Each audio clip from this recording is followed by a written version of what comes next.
looking bad laughing. Right. Because it's not going to be a funeral this time. Right. Yes, everyone can say all the stuff. All right, we're good. So let's do the countdown. You All get one of your kids to do, "Attaboy, Luther." Anyways, yeah. right. 3, 2, 1. Alrighty, welcome to the Hunter's Hub. This is your host Fortuan, joined tonight by Ace, who just got back from a movie. I heard. How you doing? Yep. Good. We went and saw Jordan Peele's new movie Nope, which I'm glad they didn't overutilize the movie's title that they could have. Oh There yeah. were a few choice moments where they say nope, trailer, and it works. Doesn't the trailer actually have the clip of the meme that goes nope? Don't they? I think I saw that in the trailer. Yeah. I mean, they touch on that because like there's a scene in the trailer where they're like getting hyped up, and the sister and the brother are like, or the sister's like, yeah, boy, and then it cuts and it's like, nope, nope. All right. And That is so funny. and our co-host Morg, how you doing, bud? I am doing amazing. My girlfriend took me on an amazing date that I think went for like 12 hours, and we started at 10 o'clock. Okay, that's not the longest date we've had. Whoa, hold on. I think the longest date that we had... She took you on a date. Yeah. Usually I take her on the dates. That's a keeper, bud. I have never had a woman take me on a date. Yeah, I think the longest date that I ever took her on lasted 16 hours in a single sitting.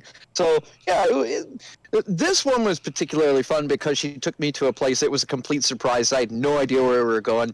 We ended up going to, we went to Bona Vista and Acadia, which are like the street and avenue names. And I got to go to Video Game Trader, which literally sells like 1 million retro video games. So like they have everything from like N64, SNES, NES. They got PlayStations 1, 2, and 3 and 4. They had Atari Jaguar. I think they actually literally had every Atari console in there as well. And then they also had like the SNES Bazooka. Oh my god! Like I went in there and I spent like $344. Yeah. The Super Scope, yes. Just a kid in a candy store moment for you. Except I'm the kid with diabetes because every dollar that I spent damaged my wallet beyond repair. But yeah, no, like I ended up going in there and spending like a whole bunch of money on an N64. I ended up getting Pokemon Stadium, the original. I got the controller. I got even the attachments, and that way you can hook up your Game Boy Color games. So you can actually play Pokemon Stadium with the cartridges that I have. I'm like, oh. And then I also got, what else did I get? I got Banjo-Kazooie and that's a solid one. GoldenEye. Yeah, I've got a good start for my library, but oh my god, I had no idea that they had, like, the rare limited editions for, like, Diddy Kong Racing. It's like $3,000 just for the cartridge. Yeah, old Jeez. game trading is a business. So my good buddy who runs the game store, who I hang out with often, he might be watching the stream too. He does that occasionally. They have retro games and stuff now, not near to the level that you're talking about. What you sound like is you went to a big one.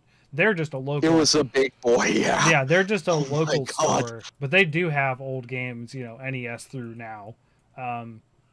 I don't think they have anything older than NES. I don't think I've seen Atari games there, but I mean they also have, Magic cards, Flesh and Blood. That's where I play, so it makes sense. Yeah. So that's awesome. That is awesome that she took you there. How long of a drive was it? I think it's like a 45 minute drive from Strathmore, where we started off at, and then from there we decided, well, after I'd spent a fortune there, she took me to this amazing restaurant that was like right next door. It was called Lake House, and we ordered like shucked oysters. We had like a peanut butter creme brulee. We had what was it? Blackberry trifle, which comes with like a little serving of chocolate ice cream and like this awesome like thinly baked sheet of like, I think it's like sugar cookie or whatever it was. Yeah, we spent like at least a grand all together on the date that we went on. Yeah, we kind of spoiled ourselves a little bit too much. But yeah, then I paid for a boat ride on a paddle boat and through like this little park in Bowness. Oh yeah, we had a great time. It was so fun. That is amazing, dude. Yeah, it was fantastic. It's probably our third best date. Yes, that's probably our third best date. I think the best one that we had was when she came to my house and we made homemade spaghetti and we had a Rocky marathon. Oh, it was so fun. Oh my god. I recently bought all of the Rockies and Creeds on Vudu, and I watched them because a certain podcast that Sasha, Ace, and I listened to, one of the hosts refuses to watch Rocky. And I was like, Rocky is such a good movie. Like, you can't... Rocky's a great film. You can't... Oh, man. Oh, well, welcome, chat. Good morning, I guess, for them. It's evening here. Morning! But yeah, I've watched up to 4. She only allowed me to watch up to 4 because she was like, yeah, number 5, and then everything else after that, it's all downhill for poor Rocky. You know, he goes from riches to rags. Like he went from rags to riches and then back down again. And I was like, no, please tell me it wasn't. Okay. Let me. All Polly's fault, apparently. I'm like, the one character that I wanted to die, and it's every other character that dies except for frickin' Polly. I hate Polly's ass. Yeah, so let me tell you this. Rocky 5 is the bumpiest one that you're going to see. Rocky 5 is just don't. I like Balboa. Balboa is so Rocky 6 technically is a good movie. It's not as good as, let's say, 1, 2, and 3, and 4, but it's worth it, right? 1 is amazing. Top of the line, top end cinema for me. Like, they just don't make movies this way anymore. Like, Sylvester Stallone, you wouldn't think of him as a great actor. I think the Rockies proved that idea wrong. Like, he is so good as Rocky. He is playing such a good and well thought out and consistent character. Like, you kind of can relate to a lot of things that he's doing. So, yeah, I love those movies. I just rewatched them. I won't even say 2 months ago, Morg. I watched them all. And if you haven't seen any of the Creeds, watch the Creeds. The Creeds are stellar. I will say they are not on the level of Rocky 1. However, they are in the mix with 2 and 3 and 4. Okay, I'm gonna give them a shot then. But I mean, like, I like any excuse to be able to just put on that Stallone accent. You know, the Italian style he's the boss. You know, he goes in the rumble of the jungle. You know, flows like a bumblebee. Oh wait, no, that's not how it goes. Yeah, I don't think the butterfly stinks. Maybe the butterfly could sting. You know, if it had a little sting at the very end, you know, stabby. You know. But anyways, it gives me a good excuse to just pull out the Stallone because I love Stallone. He's so amazing, but he can be funny too. Yeah. He does an amazing job in those movies. So speaking of gaming paraphernalia, I got my Azeron Cyborg. And ooh. Oh, that's awesome. So I know this is really complex. My friends were like, I have to see a video of you using it to understand it. And I will say this right now, I'm still well within the learning curve of learning how to use this thing. So your hand goes in it like this. Oh, crap. It's all wobbly because I haven't screwed down but they're adjustable. Every part of this is adjustable to fit your hand. Okay, that's really cool. Joystick, which is replacing WSAD. This is escape right here on your keyboard. Yeah. So you can be just like that's joystick, so cool. escape. But you can map the buttons to be anything. You can make the computer think this is a Xbox controller, and set everything to the gamepad, and it will use this as the left stick. And oh my god, that's so cool. or you can map it to the right stick, whichever you prefer. Then you have buttons that you press. It's hard to see, but you have buttons that you press, pressing down, up, second level up, back, and second level back, and then left and right. So there's the right one, and there's the left one on the pinky. Oh my god, that's genius. That is So- actually so awesome. I like to call it the reverse glove because it's like grabbing your hand like some sort of like it reminds me of like the Mario 3 hand that pops up and pulls you in the levels in World 8. Just like Oh yeah. I We'll have to call It's it the the reverse Vogue. power glove. right. It's the Evolve. Yes. So it was about $200. It was a little less. I had to order it through Amazon because Britain won't take my credit card. But they will take my credit card through Amazon. So there we go. But it's amazing. I haven't got used to it yet, but I've only played a couple games with it. The first one I tried out just to see if I could get it to work and everything, and I unplugged it to show it. But I tried playing Titan Quest and mapping some other buttons to it, and it for an ARPG Diablo clone, I don't have problems with using the keyboard as much, but I did have things mapped to the mouse buttons, so I have a mouse 4 and 5 button, because it's like 1 is left, 2 is right, 3 is middle. I don't like using the middle one because pressing in the scroll wheel is asking for trouble for me. And then I've got 4 and 5, and I had some of the skill bar mapped to 4 and 5, so I mapped a bunch of things to different like menu options and stuff to these buttons to sort of test it out while I'm playing, and it works pretty well. The second one I tried out was an FPS, which is Warhammer 40k Space Marine, the first one.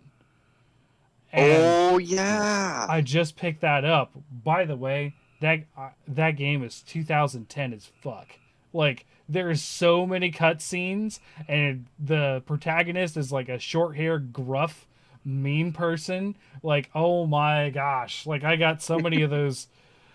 Like, whatever. Like, he's trying to be Doom Guy, but he's not even close to cool as Doom Guy. So, it's enjoyable enough anyways, but it took me a long time to sort of get used to the button mapping.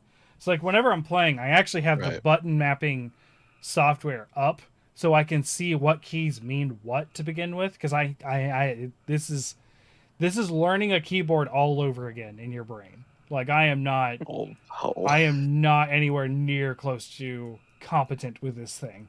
But I think I I was will gonna say be. we'll have to get a custom orange plastic cover to put over it for you to learn, like we did back in elementary school. Yes. They had that stupid plastic orange sheet that would go over the keys, and then a program that would specifically work with that. Mm-hmm. Ugh. Oh yeah, Oh my god. I had to map enter because I didn't have it. I had to press my hand on the real keyboard to hit enter because for some reason the only way you can get out of a tutorial in Warhammer Space Marine is pressing enter. Like literally, it's the only button. It's like, Wow. hey, this is how you throw grenades. Press enter. I'm like, escape? Nope, it brings up the menu. Still can't escape the tutorial. Okay. Any button. Nope. Okay. I guess I'll have to reach the key. So I had to map enter because enter's not a default mapping. So. Okay. Yeah. I did actually where I mapped it. I didn't show this. So above the joystick here is a 5-way like D-pad. So it goes up, down, forward, and back. Right. There's an in. Mhm. You can push in on it too. You can't push in on the joystick. Actually, you can. It just did. I haven't mapped that yet. But I'm still learning. I'm sorry. So I mapped. No, I just had the concept in my head of like, you can't push it in. Oh, I broke it. just $200 down the drain. It's a pretty complex thing. It came with its own special screwdriver, so I can like screw parts in. You can see like you actually like these move quite a bit, but you can screw it in to make it tight and not move. So I've been messing with that a little bit. Obviously, I've been playing the shit out of Rise, Sunbreak. Morg, have you gotten any further on that? I know you don't have a ton of time to play.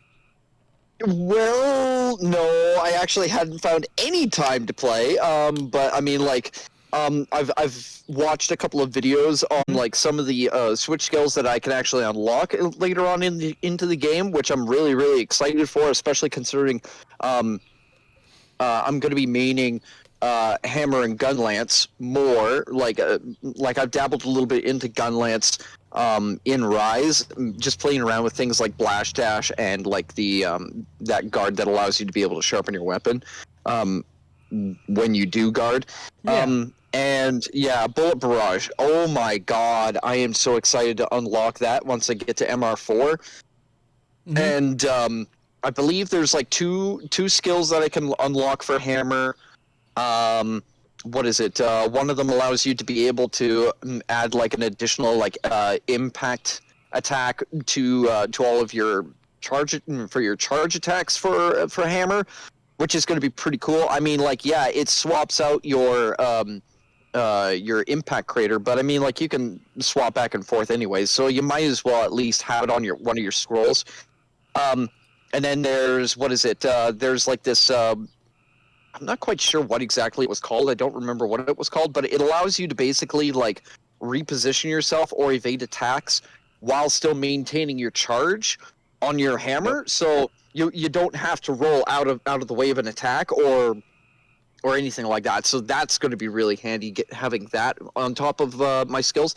So I'll probably put that maybe in my setup for Impact Crater, and then yeah, I think that might actually be pretty good. Mm-hmm. Yeah. Oh boy. Yeah, I'm gonna have to figure out the layout for my silk binds and my switch skills, so in that way I have like optimal play, so I can default to one style and then jump back, allow me to get those additional hits in, swap back to the way where I can get Impact Crater in. So I'll probably have to have like the zoom, maintain charge, Impact Crater. So in that way, whenever a monster gets KO'd and it falls over, I can close that distance, get the Impact Crater on when it's down or if it's paralyzed or whatever.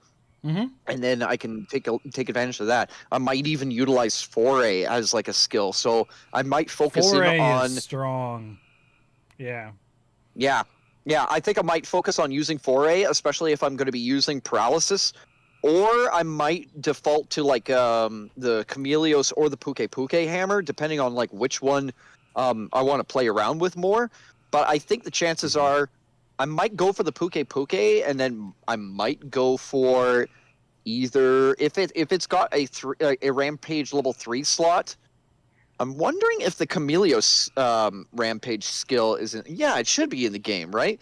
So if I can utilize that or Kushala Daura's skills, then yeah, like spinning bludgeon into like big bang finisher is going to utilize a lot of damage, especially if I go for like crit meta like I usually do. Right. So yeah, I think that there's a lot of potential for me to be able to play good old fashioned aggressive hammer. Yeah. For Gun Lance, I need to complete all of Alo's quests, I think it is, or Arlo's quests. Yeah, Yes. I need to complete all of his companion quests in order to be able to get his armor set, and then maybe Basil Goose, and then like maybe some other niche pieces, depending on what I want to go for high shelling and defense. I crafted all of Basil Goose's set for Charge Blade. It is such a good Charge Blade set. So I haven't dabbled in Charge Blade yet. I made the armor.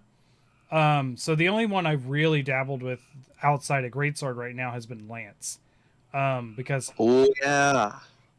Lance got nutty with the shield charge. No, I'm not talking like the full charge. I'm talking like it replaces. I don't remember what it replaces. Oh, you're talking about the shield charge, the one where you can like bash in, right? Yeah, so it allows you to extend your combo instead of doing a back hop. So you do poke, poke, poke, bash, poke, poke, poke, bash, poke, poke, poke, poke, bash. Like you just keep going. And if you're being stopped by a monster, and it does KO damage too. So you can KO a monster now with the lance. Oh my god. Imagine putting Slugger on that just so that way you can get an early KO and then just wail on a monster's face. Just Yeah. just indefinitely. Oh my god, that'd be so dumb. Oh my god, that I sounds so good. still run full part breaker because to me that's number one skill. So in every Yep. set I do. So that one I haven't really it's there. It's a close my greatsword set is tuned. It's there. I got rid of foray because I got a good enough charm that I was able to put a lot of the charge master onto the charm and Mm-hmm. 2 points of it. So I only have 1 point from the jelly legs. There's a jellyfish legs, and Oh yeah, it's from the fish that you can get at the volcano, right? I yeah, think the that's the special one. fish. Yeah. Yeah. Um, Mm-hmm. but I'm now wearing chest, arms, waist of Malzeno with Thalos head and jelly legs, and that's giving me the full charge master with my charm. All of the Malzeno blood blood right. I've got Blood right. Yeah. all my part breaker. I've got all the stuff I would need. So my charge, my greatsword set is really solid. I have mostly tuned my lance set. It's not all the way there. And then I literally crafted the armor for charge blade and have crafted a few charge blades. I'm not done with that one at all. But I have Mm-hmm. managed to craft every greatsword to rarity 10. There is no greatsword I don't have that isn't at the end of its tree.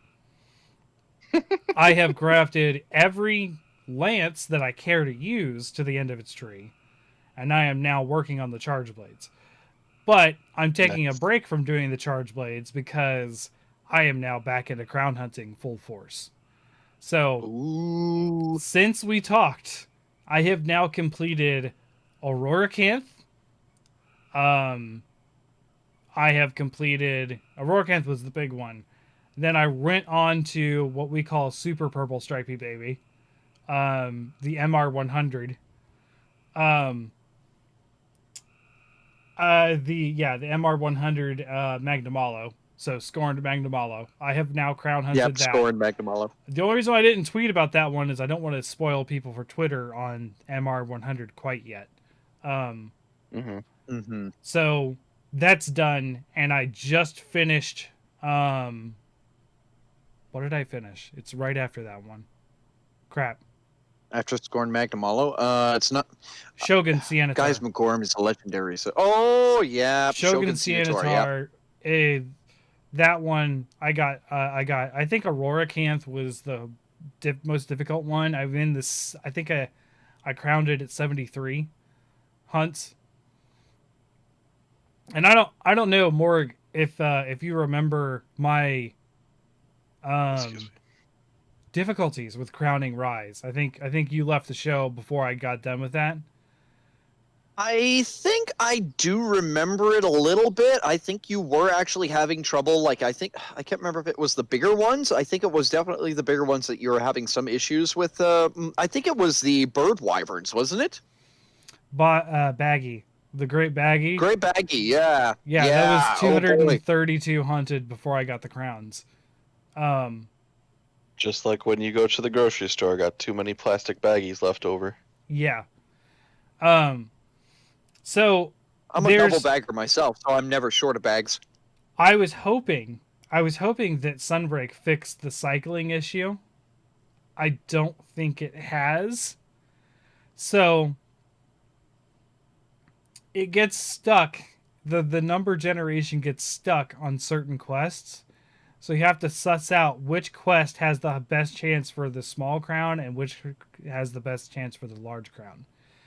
And while, let's say, Scorned Magnamalo only has 3 or 4 expeditions he could be in, which expeditions count for the Eddie, by the way. So you have to check those, and those aren't guaranteed to have the monster. So you have to check those, and every quest they appear as a main target, essentially.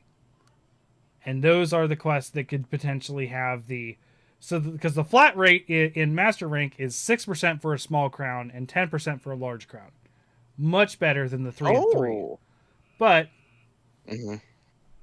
however, if the randomization is still screwed up, which it seems like it is, you have to find the right quest in order to get those chances.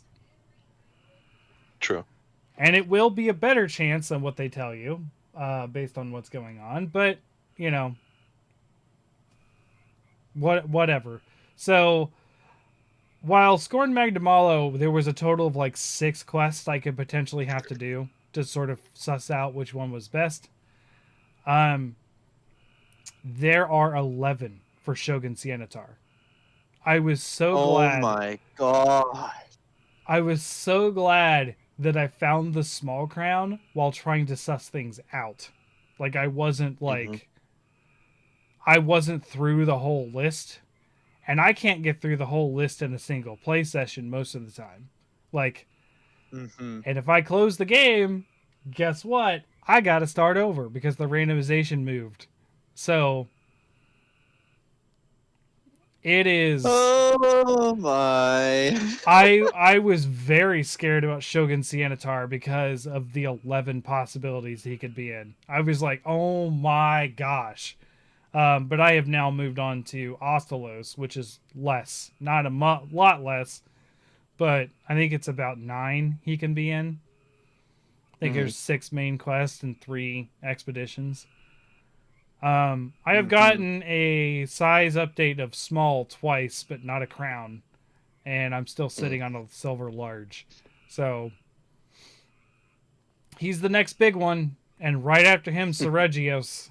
And those two are going to be... I don't think anything's going to be as tough to farm as Scorned Magnamalo. But, yeah, it's... Yeah, because from what I've seen, yeah, it's just nothing but explosions with him. Like, oh my god, the hellfire that just comes off of him is insane. Oh, yeah. And yeah, he opens I watched the fight. RX's video. He opens the fight with the super attack, where he does the spin around and dives at you. That's how he opens the fight. Yeah, I saw that, yeah. Yeah, I saw that when I was watching RX's hunt. But, I mean, like, there were 4 of them, so and they were all seasoned hunters, so... I wasn't surprised that they were going to take him down very quickly, but yeah, the way he caught them off guard was like the funniest thing I had ever seen. Like where they're just like, "Whoa, whoa, whoa, whoa, whoa, whoa! You're not supposed to do that yet. Is he supposed to do that yet?" And then they're like, "Oh my god!" It's just freaking out. It is the funniest thing I ever saw. Oh my god, I laughed so hard. Oh, it was really, really enjoyable watching that. Oh my god. So, where have you gotten Ace? I haven't got to play with you at all this week because I've had the kids a lot longer this week than usual. Yeah, I am on the grind to level 100. I think I'm in like the high 70s currently.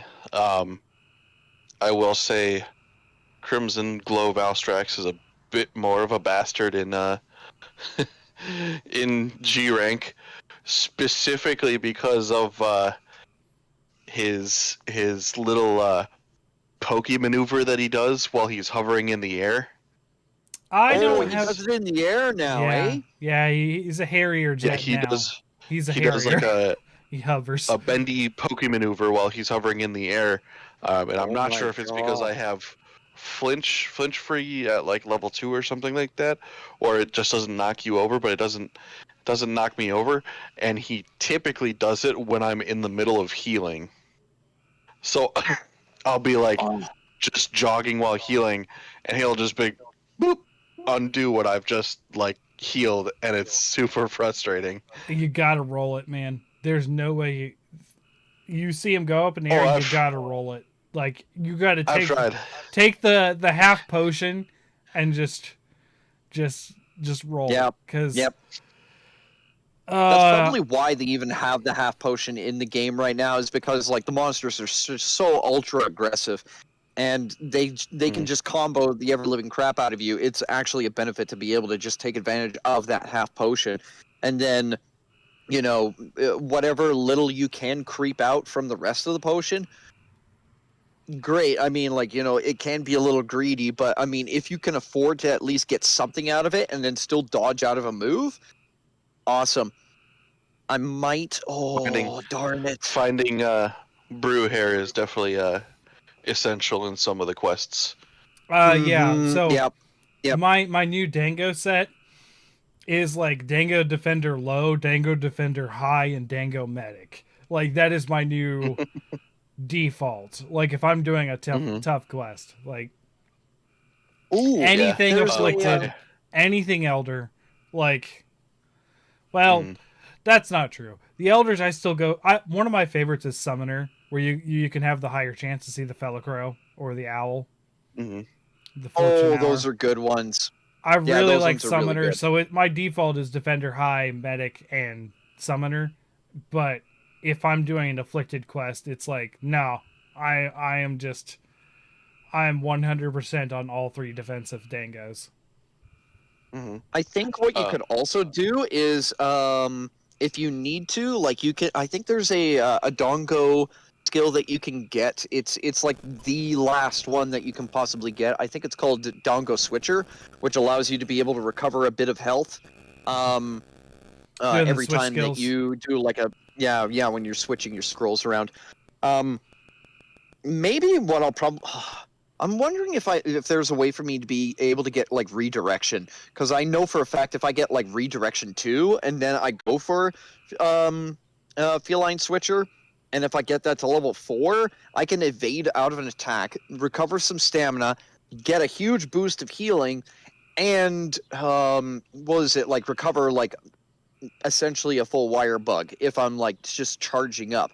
So that's actually a possibility, I think, for like a really good end game set, is if you're able to like time those attacks, and you basically use like your skill swapping as kind of like an adept evade, then you could essentially like play the game without ever having to touch potions, and you're able to avoid attacks effectively. So that actually could be like really, really good as far as like meta play. My blood right.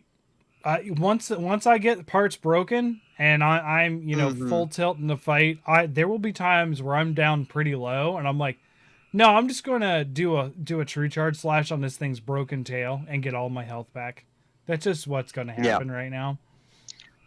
Yeah, and I also recently unlocked craftability for the jelly set, so I put on the waste, which has 2 levels of part breaker, so I've been able to now put I used that for a while. Better quality.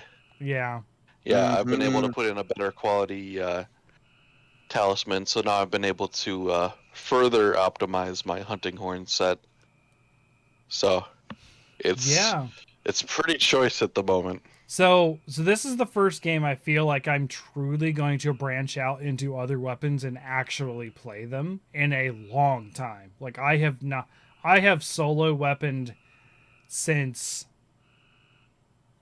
4 Ultimate, I believe. That's a good length of time, yeah. I will say that anytime back in the day when I was a hammer bro, I always went into longsword so I could cut tails that I needed for parts. So I was pretty much a dual weapon most of my Monster Hunter career up until 4 Ultimate, and then I became a solo weapon. And now I'm legitimately enjoying the lance. I really want to delve back into Charge Blade, and I may make 2 different Charge Blade setups. I may make a KO impact file, and I may make an elemental setup. Because the elemental Charge Blade is looking pretty good too, with Sunbreak. I don't know if you guys keep up with the Cantor X, but he had a wonderful, just him dunking a master rank Almudron. It was with an elemental Charge Blade. It was like under 3 minutes. Dude, elemental Charge Blade is now meta. It is considered the highest damaging way to play for Charge Blade. I never even saw this coming. Elements are actually strong in this game. I love it. That's why I like Charge Master. I like using elements. Like I can't help it. It's because I came to Monster Hunter from Pokemon, right? It's like because Pokemon was so formative for my gaming that when I moved away from it almost entirely to Monster Hunter, I was like, elements. Yes, I can match elements. I know this. Oh, So I just that's just like my brain is just like I really like when you're matching elements or you're doing more. I know it's never ever been the thing to do, but like I was element matching with hammers. Like people would be like, "Oh no, just go for raw," and I'm like, "Screw you! I'm making a Legiacrus hammer because this thing's weak to lightning." And that says I'm going to do more damage. Is it more damage than what you're doing? Probably not. But that's the thing I love about this series is that nearly everything is viable if you're good enough. Like you can go out there naked. That was a thing. Naked runs with heroics. People blowing themselves with bombs and just smashing devil joes. Like Mm-hmm. that's one of the biggest things I love about this game is the freedom that you have to play with others, and you know there's not been a ton of gatekeeping and that kind of stuff. As long as you're quote unquote pulling your weight in a quest, you're fine. And you don't have to pull weight if you're solo hunting either. So you're doing your own weight pulling. yeah, yeah. I also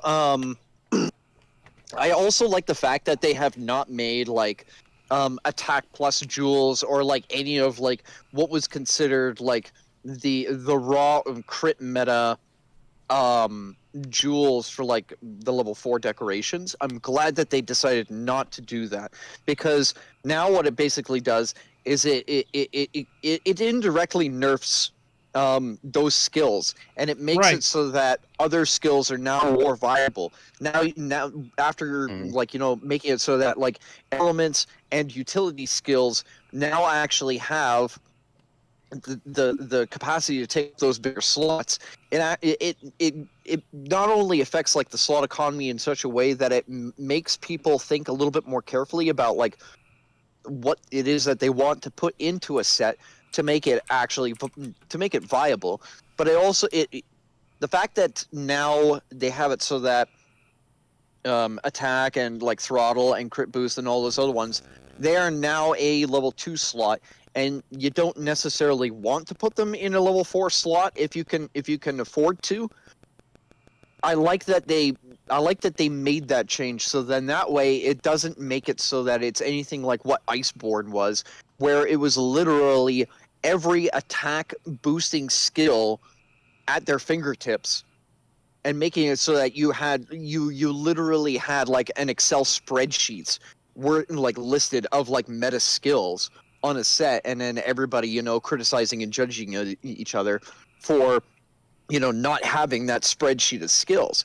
In this game, they Mm-hmm. make it so that every skill has viability in the game because they can all be utilized to deal damage effectively in ways that can be offset from what was considered the standard meta.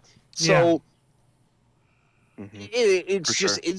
it's genius. It doesn't make them any weaker, but it makes it so that it's not necessarily your top priority to be looking for those skills in order Mm-hmm. for you to be able to make really good sets. Like there are people who are using Blood Right, there are people who are using Chain Crit, there are people who are using Foray, there are people who are using Charge Master, there's people who are actually bulking up on elements and getting maxed out element skills on their sets.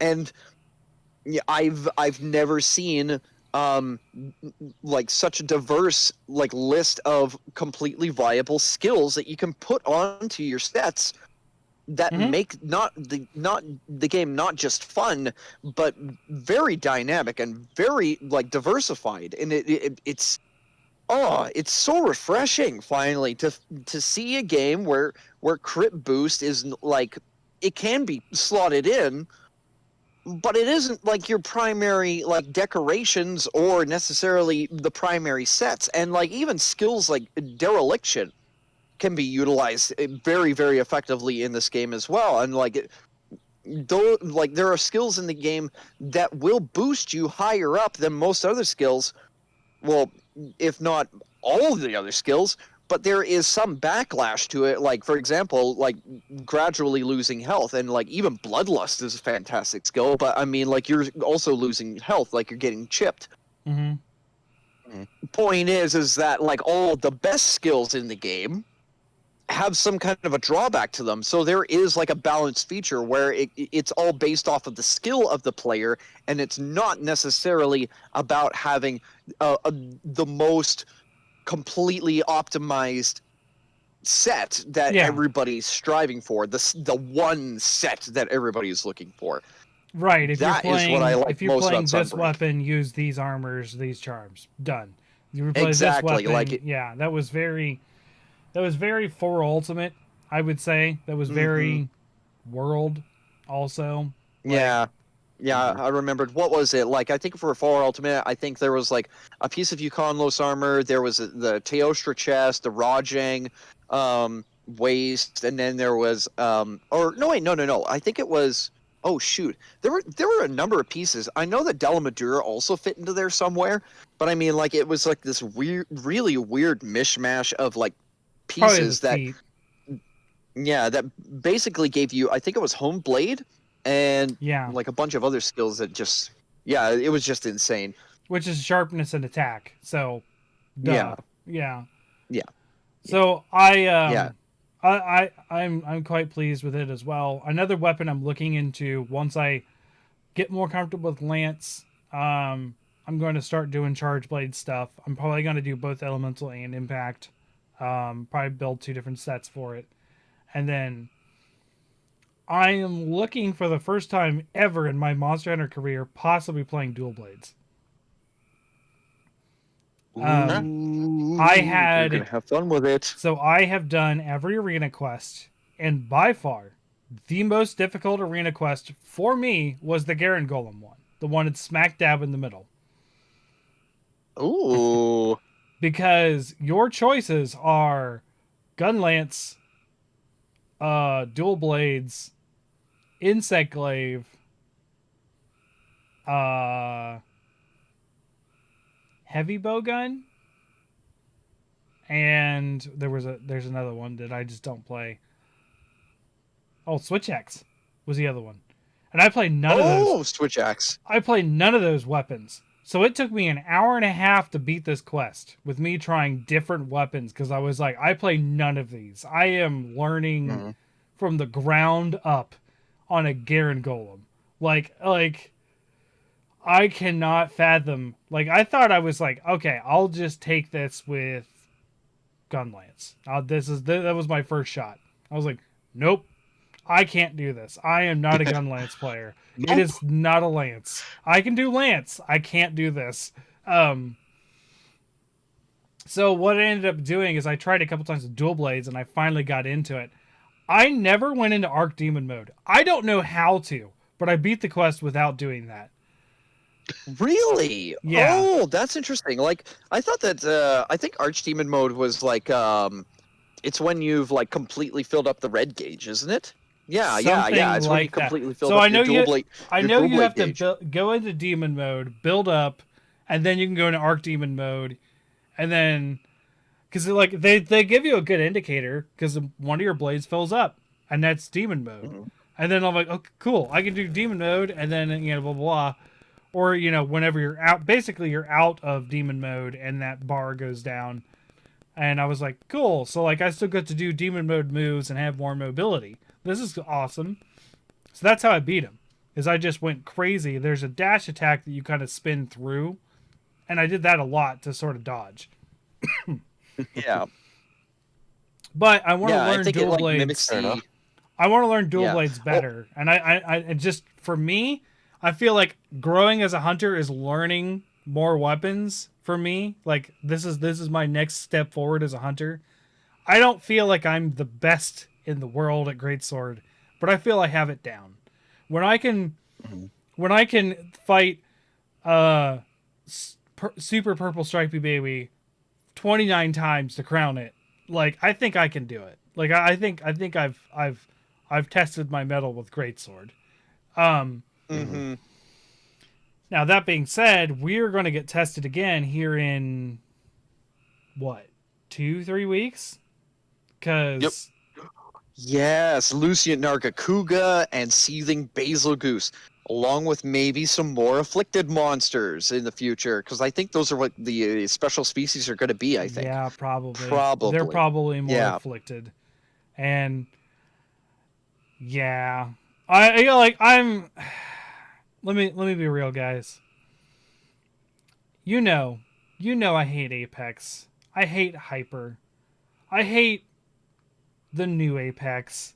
I hate everything that is take said monster, apply something to it, frenzy, whatever, just to make it artificially harder. Like I don't like that. I've never liked that. Um I really like something more akin to the guild quests of 4 Ultimate or like the specifically difficult Oh yeah. Freedom Unite monsters like Old One Horn. Yeah. Um Hmm. stuff like that where it is an artificial difficulty. I know this, but I really don't like artificial difficulty. And afflicted monsters are not the worst this has ever been. Apex monsters, the original iteration of them, is still the worst by far. And Oh, the frenzied ones. Yeah, the frenzied apex. Yeah, those. yeah, I'm just gonna say this, and this is obviously my opinion, but to me, Apex is the worst Monster Hunter idea ever. Just hey, you bounce unless you have a whetstone, a special whetstone that only lasts a certain amount of seconds. Like, It's especially worse when you're fighting Diablos and like half the time he buries under the ground. So then your Y stone ends up getting used up early, and then he comes back out of the ground, and you're wasting your time trying to wait for the Y stone to charge up because everything that you're doing, even with fencing, completely bounces off. Like Mind's mm-hmm, Eye does nothing for you. It's so mm-hmm. brutal. Oh my god, Yeah, Apex Diablos, I hate you so much. there's a reason why Mind's Eye 2 is a must-have for any set I do. Period. I do not like to bounce. I don't like it. I'll take the lower damage on a That's fair. bad hit zone. That's fine. But if I can get Mind's Eye, it's a top priority after Part Breaker. Like I would say for me, Part Breaker, number 1, stun resistance, number 2, Mind's Eye, number 3. Like I can't like these are things that are like I do not like dealing with. Like I don't like dealing with being KO'd. It's just I get hit Mm. sometimes, and then I will tell you probably 99.9% of my deaths in World was because I got KO'd before I started Yeah, when you using get stun resistance. yeah, yeah, when you get stunned, it's almost impossible to get out of it. Like you can wiggle the controls and stuff like that. You can mash all the buttons all you want, but it's not going to get you out of it any faster. Really, it doesn't feel like. So yeah, whenever you're KO'd and the monster's aggroing on you, you're just dead. Especially considering most of those monsters, they either like 2 or 3 hit clap you, and you've already taken a hit. So the next one is guaranteed to kill you no matter what. So I mean, like when you're KO'd, you might as well faint it. Um, it just adds insult to injury is what it does. But Mm-hmm. yeah, stun resistance 3, it's kind of an essential. For me, I know some people are like just don't get hit. That's not my life. I'm not the best. I get hit. Hmm. Um, Yeah. I mean, I most of the time I'm able to water strike out of a lot of attacks. Like Rajang for me was really, really easy because a lot of his attacks were easily telegraphed, and you could tell when the hitbox was coming, and all you have to do is just hit the water strike just a little bit before the hitbox even comes up. So that way, when your hammer is in alignment with the attack, it blocks it perfectly. Um, but yeah, like honestly, I'd still run stun resistance regardless of that because in some instances you're not always guaranteed to get your water strike in alignment with that shot, and in more cases than not, like putting evade extender on a set and being able to dodge out of an attack in time mm-hmm. doesn't always happen because sometimes the attacks come at you just way too fast and you're not able to react quickly enough to be able to get out of that hit. So having stun resistance does help. And yeah, like there is a reason why I think a lot of people like would consider that to be like a top priority skill in this game because Yeah, the monsters hit really, really hard, and the last thing that you want is to be KO'd immediately after taking a really heavy hit. It's definitely worth the investment, 100%. Yeah. So, Mm-hmm. sorry, I got a little distracted there. My phone gives me news notifications at sometimes. Mm-hmm. I don't know if you guys can read this. Is it backwards? I can barely read it. So I'll read it for Oh, you. wait, the text is, yeah. I'll read it for you. Monster Hunter Paradise reportedly in development for PlayStation and Xbox. Supposedly, the next Monster Hunter is called Monster Hunter Paradise. I just saw this I pop up on my phone from a Oh, data leak and data mine. oh, it would be so cool to actually Like, have a free world Monster Hunter game, like an open world Monster Hunter, not like what we've had before, but that, I mean, like, it would be a cool concept to experiment with. I don't think that it would necessarily be um, the definitive way to play Monster Hunter, but yeah, I think that that could be like a really cool concept that they could play around with. I Maybe don't. even introduce I don't. swimming back into the I'm main okay with series swimming, again. but I'm okay with the swimming part. But open world, entirely open world, no, no. I don't want to have to Right. travel to an area and fight. Like I like to be able. I like the quest system. Moving away from the Mm-hmm. quest system to me is tantamount to heresy for Monster Hunter. Like I can't fathom not doing quests. Like it's Yeah. so I integral mean, to the Monster Hunter brain in me of just walking up to that quest board, taking down a ticket, and taking it up to the guild marm and going. Like it's so integral to the world of Monster Hunter. It's so integral to the gameplay. Like it's just mm-hmm. I don't know. I don't think paradise necessarily means open world. I think it might just be talking about a location. Who knows? I don't. But it is a That data could mine. be, yeah. But maybe we'll return to Chico Sands and be able to catch Plesioth again. maybe. Ooh. Oh no! Now you have me thinking of NCH's video where he has it so that the catching net is like the ultimate insta kill weapon, and so then they decide, okay, Mm-hmm. well, I mean, like if it kills Plesioth in one hit, then it's more than likely to kill like other monsters in one hit, and so then they decide to mount it up onto like a moving platform, so that way he could take it with him on quests, and then he just goes around just one hit killing monsters left, right, and center. Oh God. Oh, that was such a funny video. Yeah, Oh, he's pretty yeah, good. that was so good. NCH is Yeah, a pretty good a cartoonist. I wish I could get him back on.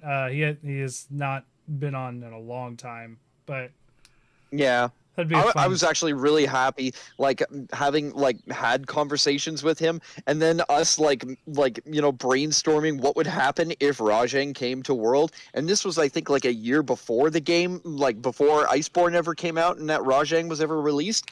And the fact that we both predicted like that, there was going to be a turf war between him and Devil Joe, and then he made the call that it was going to be exactly like King Kong with the T-Rex, where he was going to pry the mouth open and stuff like that. Then he made a video on that, and then immediately after that, Rajang gets um, Revealed. debuted or teased, Mm. and then we all see the big turf war, and it's exactly like what we predicted. It was so funny. And, oh man, Mm-hmm. I miss those days, especially when being on Twitter and being like, "We called that.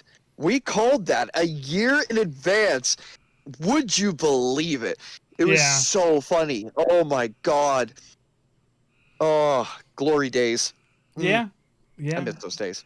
So so obviously Sunbreak has been quite an adventure for me. I have broke the 900 hour mark. I started at 600 something. So I've been playing a lot. Um, Mm-hmm. and a lot of it's offline or with Chance, just me and him online. So I haven't been playing a lot with other people. So so Ace, you how was Nope? I'm interested to hear how Nope went. Okay. Um, it was very interesting. Um, so like I was sort of saying a little bit, it's like a combination of horror, thriller, and comedy. Mm-hmm. And I believe it's from some of the articles that I read. It was supposed to have taken inspiration from Jaws in some ways, and I will definitely say that that is Oh. true. Okay. In sort of how they reveal the problem, I suppose. Yeah, Okay. trying not to give away spoilers for it, No, but no, no. That's fine. yeah, Yeah. it's in a lot of ways it's like Jaws. Um, Definitely did good with some comedic moments. Um, uh, there because the sort of thing that you get from the trailer is that it messes with electricity Mm-hmm. when it's nearby. There's an excellent moment where they toy with that with a character who's on an electric motorcycle, who then takes a tumble. Mm. Oh no! Oh Um, no! Oh, Also, EMP aliens. yeah, because like of that's sort of course. like the whole thing is that they like mess with power and mess Mm-hmm. with you know human creature comforts when they come in. Um, I definitely wasn't expecting it to go how it went initially. Sure. Obviously, trying to say not too much. Um, I watched Chris Stuckman's review on it, and it definitely does have some some nice little touches for people who have ever worked in like film sets or things like that. At one point, Daniel Kaluuya's character is wearing like a crew hoodie and stuff like that. Mm-hmm. And they touch on how uh, the first ever motion picture was um, like a black rider on a horse. You know, the sort of series of still frames. It was like 3 seconds of that, and they're essentially the descendants of that person. Um, so they're basically like the Hollywood. They're the only black owned Hollywood horse ranch. So they Mm. do a lot of background work for like movies and commercials and stuff like that. Okay. Um, and it sort of touches on like uh, animals in TV and cinema and stuff like that. So, Interesting. Yeah, that's not a direction I expected to hear from this. well, Yeah, that's different. it's not like it's not like it's The preachy focus. in that way. It it uses that to tell aspects of the story. Sure. Okay. I got you. I want to apologize to the audio listeners. There's certainly two gunshots just appeared on my audio. My neighbors are Oh, jeez. outside 10 o'clock at night firing guns, apparently. So, welcome to Southern Ohio. I mean, I, I I think that has happened a few times in Green Bay, and certainly if I were to record up north when we go up north more often, I'm sure we'd hear some of that. Yeah, yeah. When you were talking about that, if you saw, I was just like, what the? Oh, it was gunshot. Yeah, yeah. I was like, huh, something going on in the background. Yeah, my window's open because my room gets incredibly hot still. Um, there's another one. Other than when you hotbox the bugs. Mm-hmm. Which, hey, I think we're clear so far since. No problem since. Good. Looks like it. But, yeah, it still gets hot in here. My toilet actually broke. So my restroom over here, everything works, but it's Oh, not refilling water. So, like, you can't flush because there's no water in the tank because it's not Mhm. refilling. oh my God, Yeah, that's terrible. a couple of weeks ago we had a whole fiasco of things go down where the AC temporarily went down until we got it serviced, and then Mhm. our hot water was down for a day until we could get that checked out. So Boy. that was fun taking like a third of a shower with like ice cold water. So okay. Ooh. So me, I'm doing things to lose weight. I'm on the total water. I'm not drinking anything but water, right? Um Mm. so I heard an interesting thing and I wanted to try it out and I didn't do it for very long because well, it sucks. But um supposedly taking cold showers triggers your body to go in more of a weight loss mode than hot showers. Mm-hmm. So for about a Hmm. week, I took nothing but, let me explain, frigid cold showers. Like no hot water, just cold. And I did I that mean, maybe if the tactic is to shiver yourself to lose weight, to shiver nonstop to lose weight, maybe. supposedly, and I watched a video on it, supposedly from a doctor, right? Like obviously this is Mm-hmm. all whatever. Like I'm not like super like, oh, I need to like trying to find crazy ways to lose weight because I won't eat right and exercise. It's just like I want to try this out. It sounds interesting. So it is supposedly there are two types of fat in your body, and when you go into this, like when you put yourself into a hypodermic state, not like Mm-hmm. full that way, but when you put shock your body with cold temperature, it switches gears from burning the sort of like temporary fat to the more storage fat, which is what they call brown fat, I think. And Mm-hmm. Mm-hmm. it's supposed to jumpstart that process a little bit if you do that for your showers every day instead of hot showers. Um, Hmm. I didn't do it very long. I cannot say I lost any significant amount of weight in a week because that's just insane. But you know, I tried it. It was an experience. Now the crazy thing is, it sounds terrible, but when you're in the middle of being in the shower when it's that cold, you warm up to it quick. Your body adjusts Mm-hmm. quick. Like the way they talk it, like you go swimming and the water's cold and you just jump in and you acclimate. It's essentially that. You would Yep. think that like with it being a shower because you're not submerged, it would be different. It's not. You still acclimate pretty quickly, but it's a rough ride to that acclimation. I will say that it is not Right. fun.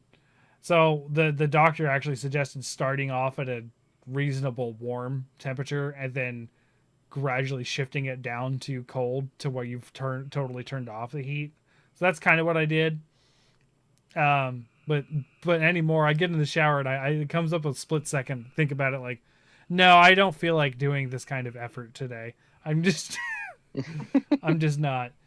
Um, yeah. So there's Sometimes you just gotta take the plunge, man. You gotta go into it. Go elbows deep. I Otherwise, mean, you that's what gotta I've be willing to make the change. one step at a time, Morg. I have taken out what was arguably my only drink for years, which was pop entirely. I am only on water. So that's one step. I'm gonna be moving on some more. So Mm-hmm. Gotta hopefully. remember, the biggest enemy is processed sugars and flour. Those are the big fat builders. I try and avoid it as best as I can. For listeners, as he's chugging a Pepsi. Man of integrity is what I am. I also want to And somewhere apologize to there's the an airplane flying overhead. yeah. Um, so I also want to apologize to the stream. I don't know why, but we're dropping frames like crazy today. Mm. I don't, I don't know. But like I was telling you guys before the show, the house hunt can start in earnest here in a couple months. I got good news for my financials, so I'm gonna be taking some time to do that. And Ace is flickering his face with light for some reason. You're gonna tell a spooky story now? It's like the No, I was flashlight. just jimmying my Switch back and forth, Gotcha. seeing how long it would take you to acknowledge it. Sometimes I don't acknowledge such things because I'm like, he's doing something, and I'm just trying to podcast here, yo. So next week, I don't know if we're doing an episode still or not.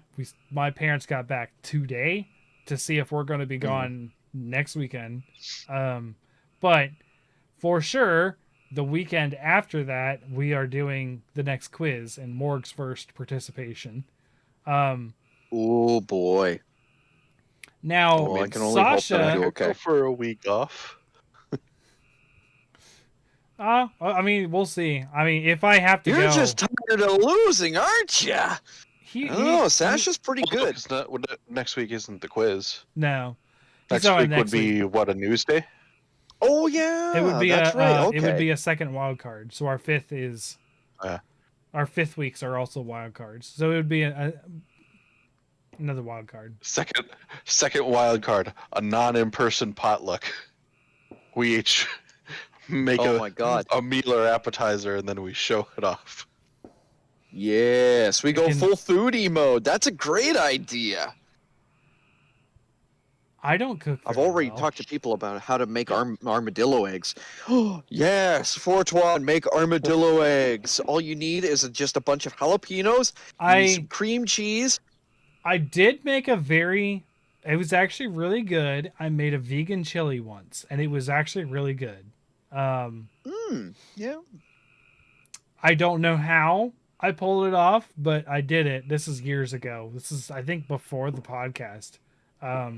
You know, we're coming up on 5 years now of me doing this. Yeah, I started in June of 2017. So, yeah, this is 5 years of me podcasting. My goodness, it sounds You're like a toddler. fireworks. Yay! Celebrating 5 years. Woo! I have a 5-year-old right now, so she's gonna be 6.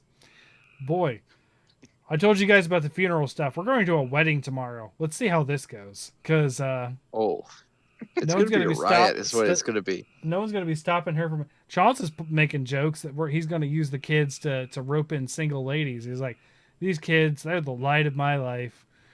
Yeah. Oh my God! What are you talking about, Uncle? Shh. Don't tell him that. Yeah. Oh, who knows? We're making jokes because, like, you know, for us both being like single and trying to date has been terrible. So he's just making jokes like, "Hey, we're going to a wedding. We're the single guys at the wedding." Like, yeah, like, but I have kids, and I'm going to be focused on not making noise during the ceremony, then keeping them entertained, and then also yada yada. Like, You should just rig up like a walkie-talkie, and then just like set it up under one of the benches on the other side, and then just like have a noisemaker and the other walkie-talkie, and just start making noises through to that walkie-talkie. Oh my God! Just yes, like- do it. You got to do something really, really Put funny. like farts and dad coughs.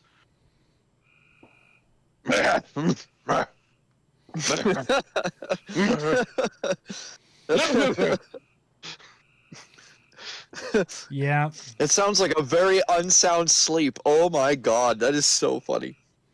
Yeah. Yeah. Oh yeah, that definitely is what something was that it? a dad would do for daytime napping. Steal the John Mulaney line.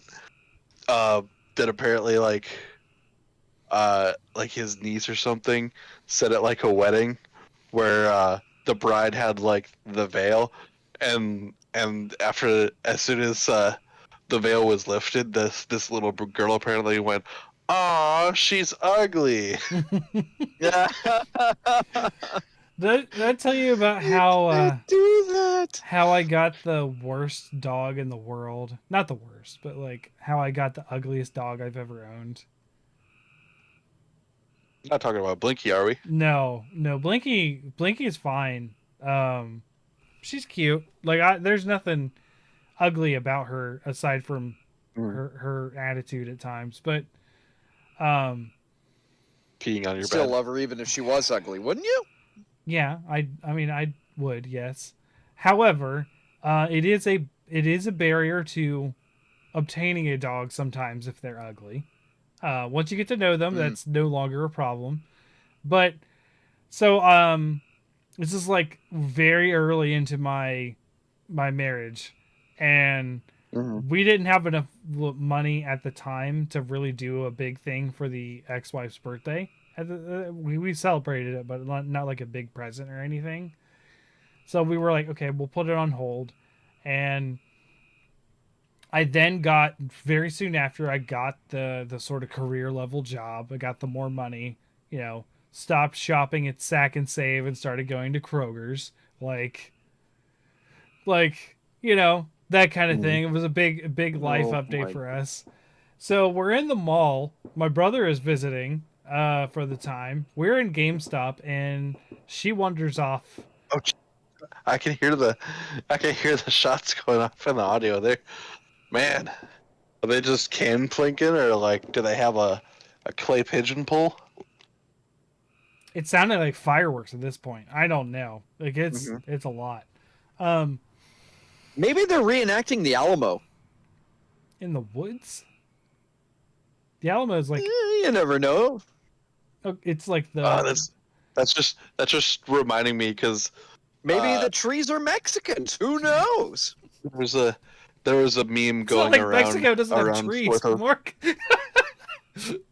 there was a meme going um around 4th of July Right? um where it was I love hearing my neighbors complain about high gas prices, and yet they somehow have all this money to afford enough fireworks to blast them for hours on end. Yeah. I mean, All about the priorities, dude. Yeah. Think about it. yeah, Fireworks, they're for a special occasion. Gas, you use it all the time. it's true. That's the big difference. Yeah. Now, if Make sure I got my point A to B so I could get to work and get my kids where they need to be and get groceries and stuff. Explosives. The people gas needed to go to the people fireworks shop, It's really taken a dent into their firework budget. Ooh. people love their fireworks, man. I was driving back from dropping off the kids a couple weeks ago, and I was on July 3rd because July 4th was a Monday, Mhm. and I was like, okay, so what's happening here? Drove through courthouse, which funny story is where the ex-wife used to live. So I actually drive through the old town we used to hang out and stuff, dropping the kids off. Mhm. So it's nice to have like little stories for the kids when we drive through. Like, hey, like we used to go do this and stuff. But driving through, literally, I'm on the highway, right, and it's a 4-lane divider and everything, like a whole grass median between it and everything, and Mhm. cars on the sides of the road for miles around this exit. And I'm like, holy cow, My cars parked God. in the grass. I'm like, what's going on? Oh, fireworks tonight. They're doing fireworks. So like it was like Mhm. it felt like half the town camped out on the side of the highway. I was like, oh my gosh. Um Yeah. I told you. We do that for Canada Day, actually, where people will I'm in. actually literally park off to the side of the road in droves, and then they'll just, sit in their vehicles or on top of their cars, and they'll just watch the fireworks go crazy. yeah, lots of people, blankets on the hood, like that's what it was. Yep. Yeah. Hmm. On 4th of July, we were driving back from up north, and I was very tempted because we ended up going downtown and watching the fireworks off of the river downtown Mhm. because we parked in the parking garage that's downtown. I was very tempted to park on the bridge that passes over the big bridge in town because that one's a lot higher up, so you can see around more of the city. But I'm pretty sure they don't allow for that, and we probably would have gotten ticketed. Yeah, Um, no, there's bridges are but the so restricted on what you can do a lot of the yeah time. the the Green Bay fireworks, though, I think ended in a slightly unplanned way, because very near towards the end, like the last like minute or like 30 seconds, some of the fireworks either misfired or something, but there was just like a big rolling like fireball that was like 50 feet above where they were igniting them from. And like Andrew and I looked at each other and we were like, "Hey, I don't think fireball was part of the arrangement." I mean, they get into some crazy fireworks sometimes. They can do some crazy Well, stuff with because them. it was like a thick black smoke and orange and red flame, and I'm like, yeah, I don't think that was supposed to be part of it. Maybe not. I I think mean, I think it was like a partial misfire where it ejected, but it didn't ignite properly, so it just. they didn't take the box off of it or something, so they just this cardboard box just set fire in the Maybe, air. because like all the other ones were going off like they were supposed to. Yes, I see you, cat. You're fine. The cat is heckling Our us. older cat, Asherby, we're pretty sure oh my god, she's deaf. So like, Wow. how she communicates is basically screaming Mm-hmm. and then expecting immediate attention because like, Because she's a cat. Yeah. yeah. So back to the story of the ex-wife. So she wanders off from GameStop, and I'm like, "Where'd she go?" I was like, "No, the pet store's down the hall." I know it. So sure enough, I walk in the pet store, and she's looking at dogs because we talked about getting a dog. And this little girl looks up at Merlin. This is how the story goes. We named the dog because it was our dog for 5 years. Mhm. Merlin, who was a Brussels Griffin, and I don't know if you've ever seen a Brussels Griffin, but Winston Churchill's dog has like a big beard and mustache. Um, so that kind of English dog. Anyways, this little girl looks up at the dog and goes, "Mommy, that's the ugliest dog I ever saw." And then I saw my ex-wife turn around with these big puppy eyes like, "We didn't get anything for my birthday. Can we get him?" I'm like, "Damn it." Yes, let's look at him, I guess. So we ended up getting a dog. So she did the Scott Lang's daughter from Ant-Man. He's so ugly. I love him. It's exactly what happened. Oh my god. So there's the story of Merlin, whose ashes are still sitting in my room because we had to put him down 5 years later. He died an No. early death. We don't know what happened. Mm. He lost the use of his back legs, and it was going to be He probably had a stroke like our dog had, where she lost the use of her legs too. Like she was couldn't do 5. anything. She couldn't walk around or anything like that. But he was No, young. yeah, dogs can get strokes, and then yeah, they become like fully paralyzed in the back of their legs. But like, yeah, immediately after that, she also had like bladder problems. Yeah, it was really unfortunate, but yeah, it does happen sometimes. Yeah, but yeah, Meanwhile, not really much that you can do after that. my dog Blinky is just an idiot. That's it. She's just an idiot. Likes to run out in the road constantly. Despite having been hit by a car once. That's what the two new dogs that Andrea's parents got do. They're like golden doodles, and Andrea coined it. But the thing we like to say is that they have one brain cell that they share between the two of them, because they will constantly link together, and there she is. Even in taking them out.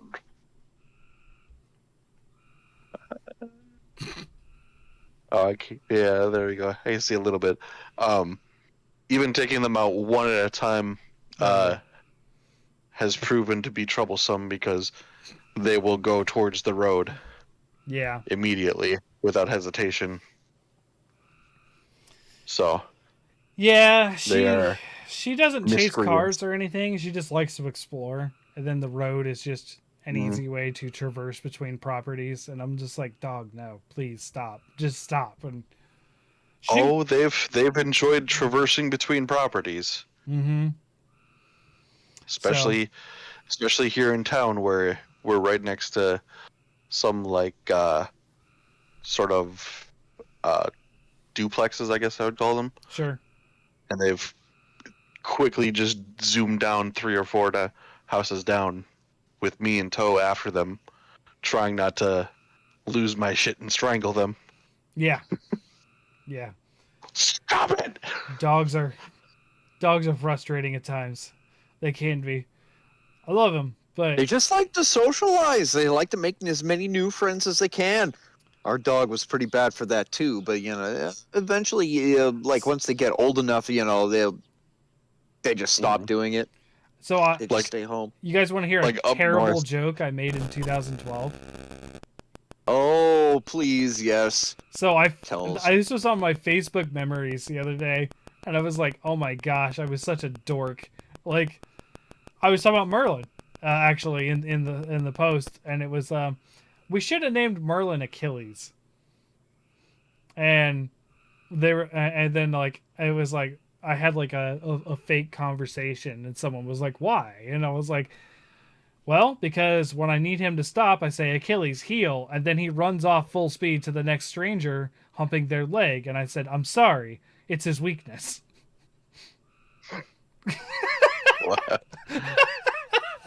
Bravo! What? Oh my God! I was performing dad jokes a good 2 years before I was a dad. Yeah, and these two, they still have Andrew's parents still have one of the two original Goldens that they got. Mm-hmm. Her name is Tia, so she's their essentially their bigger sister. Um, Whenever we're all outside at the same time, and we're here at the Green Bay house, or actually Pico, not Tia. Tia's the one that got put down. Mm. Pico will actively escape them by jumping up onto the picnic table that we have in the backyard because they haven't figured out how to get up on top of it yet. Mm. So that is one of the methods that she will use to escape them, like tackling and biting and nipping at her, because they're like two violent teddy bears with their curly hair and stuff, and they often will just like spar with each other. Yeah. Yeah, Blinky likes no dogs. She doesn't like. She only likes people. She doesn't like animals. She doesn't like bugs. She doesn't like anything. She's just like nope. like like she saw another dog one time. She immediately tail under her butt, sprinted back to me. Like That is so funny. she is such a skittish dog. She's like almost as skittish. I used to have a whippet named Nico, and Nico was pretty skittish. But like once he was outside, like like if you know what a whippet is, it's a smaller greyhound. Just dust. Mm-hmm. So Oh my God! yeah, that was the one the ex just gave to a friend without my permission. She was just like, "Oh hey yeah, I'm giving Nico to so and so." I'm like, "That's my dog, please, no." Like, because you don't want to take care of it? Are you kidding me? Like it was a rough day. So, yeah, but funny story. That was because that lady was getting divorced. And then soon after, Oh, figure. yeah, soon after, yeah. So, I don't really have much else to say tonight. Just played a lot of Monster Hunter, did the crown hunting stuff, made things. What? I did start playing some of Stray, the new Yeah, PlayStation game that came out with the cat protagonist. I'm interested in that one. If Mhm. I see a physical copy, I will probably pick it up at some point. so I've only played Mhm. like an hour and a half maybe, and the cat shit is on point. Oh yeah, Um, I've heard that you can snuggle with other cats and go to sleep. yep, and there was play fighting with them too. You can meow to your heart's content with pressing circle.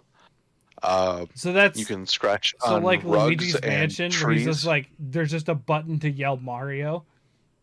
Yeah, Yeah. Oh my god. so you can scratch rugs and trees. Um, and then also um, you get a companion that's like a little hovery robot thingy, Hmm. um, and it goes into a like charging backpack essentially. Yeah, yeah. Um, I've seen the backpack on the when cat. when you first get the backpack, the cat flops over, just immediately falls over onto its side, and then for the first little bit while you're walking around, it does like the sort of like arched flat back thing where it's like crawling walking around low to the ground because it's like, I don't want this on me, get this off me. Gotcha. That's funny. That's funny. I like that. Man, again, I'm sorry to the Twitch streamers, the people on the Twitch. It is just not behaving tonight. I don't know. I checked, did a networks test while we were talking, and it's like, yeah, my download is still in the 200s, but like my upload is half of a point. So great. I don't know what's Time going to on. upgrade the internet further. Yeah, it's supposed to get 5 up. It's yeah, a tenth of what it's supposed to be. Oh, yikes! I hate Time Warner. Watch the Yeah, It's stream. as still far time as warner for you guys. Mm-hmm. It's the well, I only. mean, as far as like what's going on with me, I would say that as soon as I have the time, I'm gonna try and get like an expansion pack for my N64, so in that way I can take advantage of games like Donkey Kong 64 Yeah. when I get the chance to find it. Majora's Mask, Ocarina of Time. I'm gonna try and get maybe playthroughs of those done. Um, yeah, if I can even find those games. Now, do I you did have see. the N64 add-on to your Switch? Um, The Switch I Online, and do, yeah. Yeah, I because do, they're all yeah. on there. Like I understand collecting Hmm. them physically, but Majora's Mask, Mm-hmm. um, DK64 is not, but Banjo Kazooie is, Mario 64, Mm-hmm. but both Zeldas are, Majora's Mask and Ocarina of Time. I've thought about doing Yeah, and I another like Ocarina of Time Yeah, playthrough, honestly.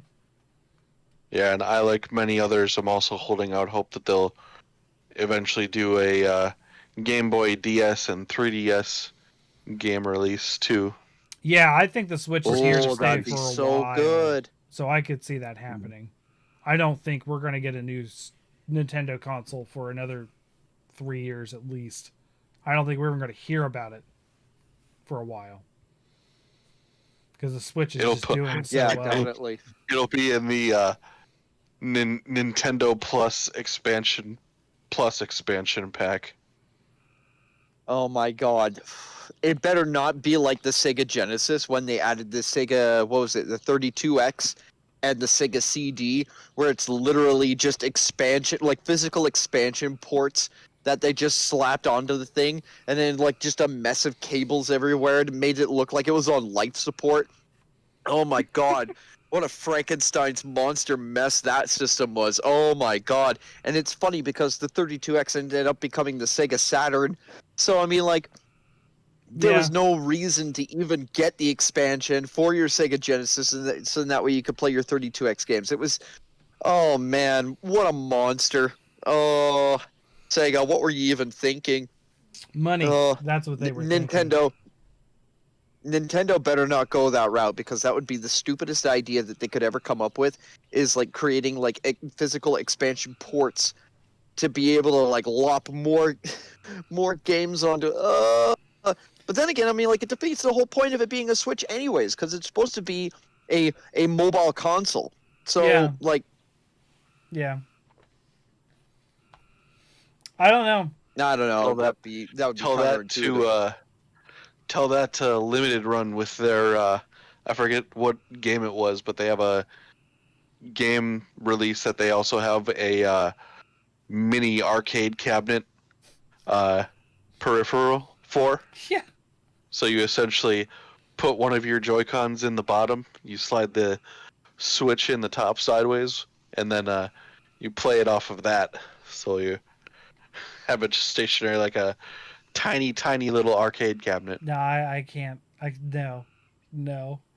I I actually legitimately play Monster Hunter way worse on handheld mode, and it's not the system; it's just the controller difference. I'm so used to the Yep. Pro. Get one of Yeah, the Hori I'm Split Pros. So I am excellent for so handheld. used. Yeah, I am so used to having like an actual like console controller in my hands. Like I've got like I think two standard size ones, and then I've got a Mhm. GameCube controller, and then I've got like a mini controller, which is like it's a little bit smaller on the hands, and like the buttons are a little bit tighter together, but it handles like a dream. It's probably the best controller I've ever used ever. I adapted to it pretty quickly, even though like it was much closer together than everything than before.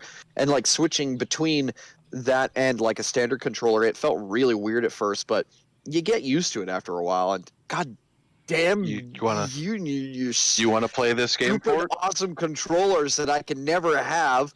I You wanna I play this game? this is my standard, just the Magnum Malo Rise controller. Funny story, I picked up a second one recently, Morg. Um, Would you mail it to me? maybe I could. I'm not using it.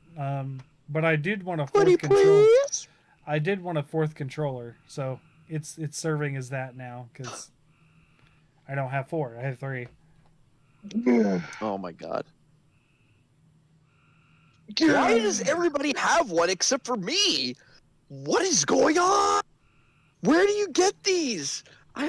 GameStop. I got mine from Best Buy on launch, and then I got, well, not on launch, soon after launch, and then my second one that I recently got, my game store got one traded in, and they're like, "Hey, you want it?" And I'm like, "Yes, absolutely, yes, I do." Yeah, that. Yeah. Anytime the Monster Hunter Oh, wow. stuff comes in, he gives like, hey, Cham, got Monster Hunter stuff. You want it?" I'm like, most of the time, yeah. Like, I don't think, Morg, you've seen it. I have like like, actually, I know you weren't on the show when I got this, so I'll show this to you. I got like a super high end Zenogre figure. Oh. Yeah, it's by the same company that made the Narc Hugo one, the new like super flexible one, the one that I have. The fully posable figurine. Yeah, Yeah. the SH Figure Arts, I think it is. I've got the Rathalos of that, and it actually comes with a mount, so that way it can actually stay in the air or whatever, and it can launch fireballs, or you can have it so it has like two different types of tail attachments, so you can get it with the full tail on, or with the chopped tail, because yeah, low key jealous, just a little Hey, bit. Its hands are adjustable least- too. Like, you can actually pose it and At stuff. Of course, At they least are. that exists in counter of that one Zenogre statue thing that they Wait. have out there. I think you can do it. I think you can make it howl. So you can do the. Yep. The whole woo woo, woo, and then the charge up. Yeah. Yeah. Uh. Because its tail Yeah, actually 'cause I don't know. bends. Now, know if if you I could guys- save up for a Furious Rajang and a Molten Tigrex statue, that would be really cool. The problem is that one of them is at least $900 and the other one is north of 1,300. So Yeah, I'm with you well, on that's- that, buddy. That yeah. is outside of the price range. That is insane. Well, that's nothing. That's Yeah. there's that one company that makes the Zenogre statue and figure kit, and they're all like hand painted, hand molded models, Mhm. and those could, I think the whole entire collection comes somewhere between $2,000 to $3,000, and then there's one for like a Rathalos, I want to say, that's also somewhere near that expensive because it also comes with not just the Rathalos, but with like figures and Palicos and stuff like that too. That's insane. I Yeah, you I know was.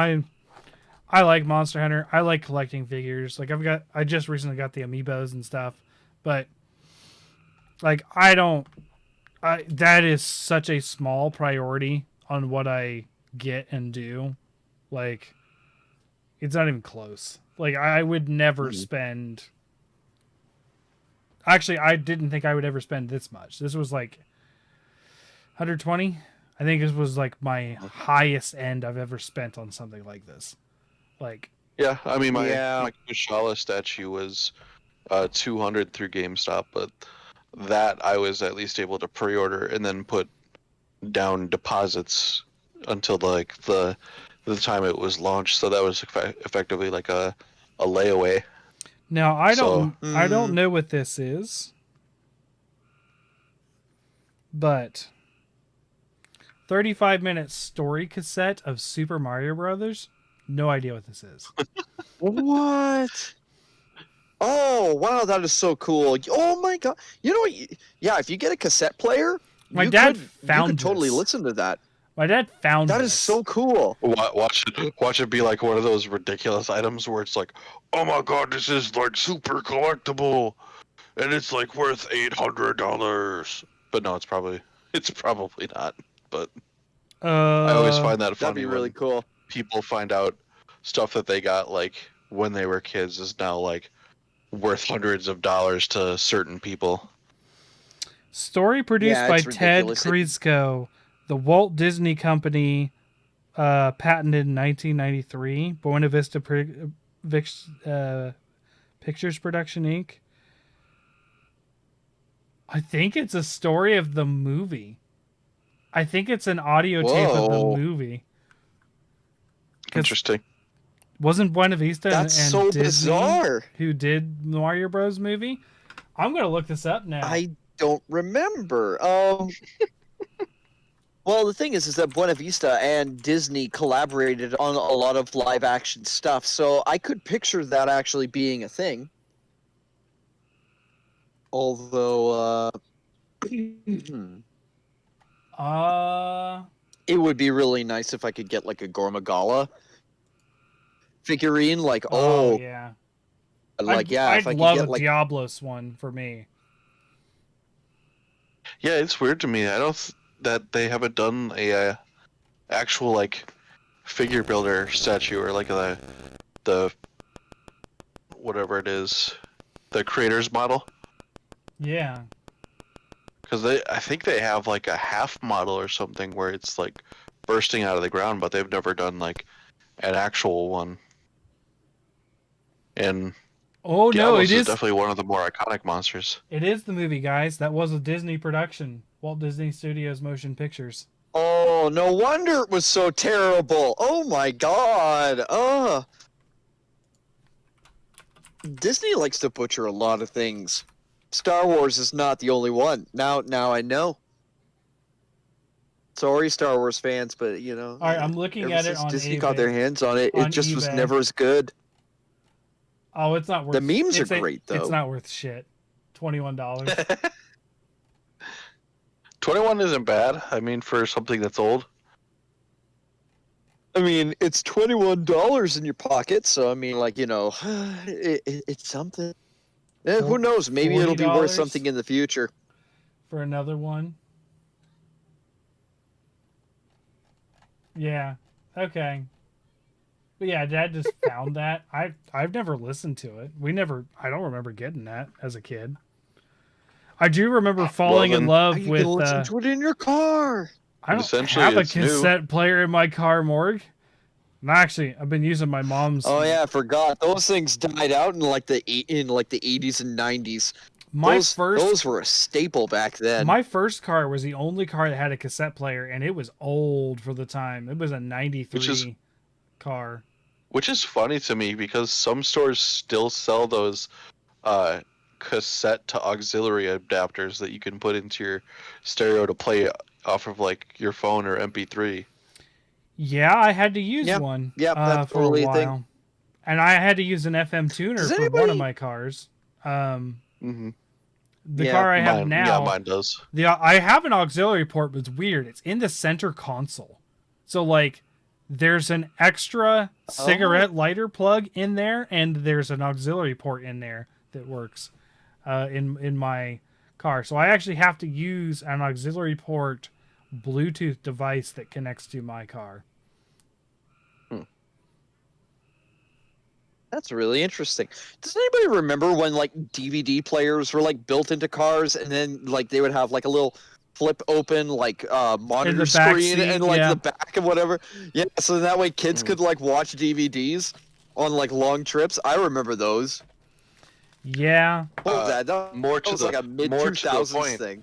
When I was in Boy Scouts, one of our scout, well, I think he actually became our scoutmaster. His family, two of his kids were in our troop. They had one of the Dodge Caravans, the Grand Caravans, that had the seats that could swivel around, and it had the table attachment in the middle. Wow. That is so cool. That is actually really awesome. So here, Ugh. I mean, so my computer is so high tech it doesn't have a DVD drive anymore. So I have this so that I can get stuff onto my computer. Just an external DVD. That is so sick. So I just keep this on my desk. The craziest thing I have though. I was gonna say, just like take that and like tape it to the back of the top of the laptop. Oh my So that god, it's on yes. hanging off the screen. Like, look it, I've got the best laptop mods. Oh my god. So I have this crazy. So I got this thing because, my monitor fell. Oops. I didn't realize that was so. Don't worry, you precariously haven't on the lost the edge. picture. It's still pretty good. So I have a For a 3 second monitor there, I was setup. like, for a second there, I was like, oh, did one of his neighbors blow themselves up? I wish. No, I don't. Yeah, that's me. That's me. No, I don't wish. I had to. So my third monitor is sort of like propped up, and that's why that happened. I was looking for it. I have this crazy thing that you can slot a old spinning disk hard drive into, like up and down, and it reads it like a USB. It's a USB read hard drive reader. And that's how I have the original. That's how I was able to pull off the original podcast episodes and upload them when I upgraded my computer, because part of my hard drive died. So I've actually used that for work to look at hard drives that have had problems, because you can just pull the hard drive off, and it treats it like a flash drive. But while looking for that, I found what I was talking about last week. It's hard to see because of glare, but this is the Monster Hunter CD from Japan that cost me my whole bank account. As in, they closed it. Ooh. Monster Hunter Swing. So a lot of people know this CD for the Swing version of Poke Village and Yukumo Village, and as well as the Brachydius theme on there. Oh, I think you can also find it on Apple Music. I think you can actually find it on there. Yep. Yeah, I ended up downloading the whole playlist. It was really, really good. I still say that this version of Poke Village is probably one of my favorite songs ever. It's up there. I've just downloaded a lot of music from videogamemusic.com or whatever it is. Yeah. Oh, shame on you. Wait, was it free or did you like? I mean, I do OC Remix, which is free. It was free, but I had to share links because they offer the option to donate to get unlimited access, or you can share the website to get like a certain number of ones. Yeah. So I just shared it a couple times to get the albums I was looking for. Fair enough. That's really cool. Free advertising for them, for you to download their music. Okay. Yeah, they've got like thousands of games in their catalog, so that's like probably like hundreds of thousands of hours of songs. Oh yeah. I mean, So, I that's most of ridiculous. my music is video game remixes. Most of it. I will say, I've really enjoyed the last two CDs I've got from Shepherd, so I've been listening to them too. So they're a lot more party music than I thought they were to begin with. I thought they were just cool pop music, but man, some of those songs, really like them. Oh, yeah. I think like probably one of my favorite artists out there that like does like video game covers, but like strictly metal, would probably be Toxic Eternity. Like he does some really good stuff, like video game metal. He also does like oh no wait no I think it's just game metal. He does a pretty good job too, but he likes to put in a lot of keyboard. It's not like conventional metal, but like Jack Fleeger, he is so good with the guitar and like he's got like a drum kit and everything like that, and yeah, oh my god, like his style of music is just fantastic, especially when he like did like a lot of Undertale covers. He did Persona 5, he does a lot of Pokemon. But yeah, like I think I encouraged him to do like one Monster Hunter theme, and that was the Tigrex theme, and that was when I was a Patreon on his no, yeah, when I was a patron on his Patreon, and yeah, like it was really really solid. Like he does an amazing job. Like his take on One Wing Angel, oh boy, like he hits all the notes. Like it's so good. That's awesome. For me, I am a patron of this guy. I don't see a lot from him because he's kind of infrequent. But Jammin' Sam Miller, and he does restorations of like Super Nintendo songs in sort of like his own thing. It's like it sounds like the original, but it's like fully done by him of just like a full restoration of the song. It's like sort of updated and done with new equipment, I would say. I have like a lot of the original Donkey Kong Country music from him on my phone. So like, so he does like 16-bit covers and stuff like that. Well, it's hard to describe. It's not bit music. It is straight up what it was if it was done by an orchestra sound. Like, oh, that's cool. So okay, yeah, I'm gonna have to check this out. So I really like a lot of Donkey Kong Country music. Of course, who doesn't? Right? They're amazing. But Icicle Cavern and Gangplank Galley, which is the final boss music, those two, and as well as ending credits music. Tectonic Records, I think, is the name of the song.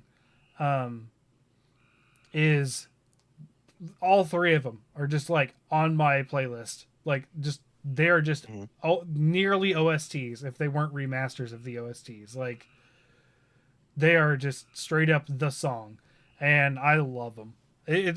Most of my video game music are remixes because I just enjoy that more.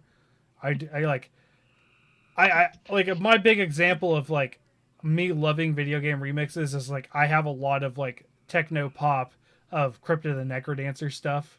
So like imagine like a danceable version of of Crypto the Necrodancer music.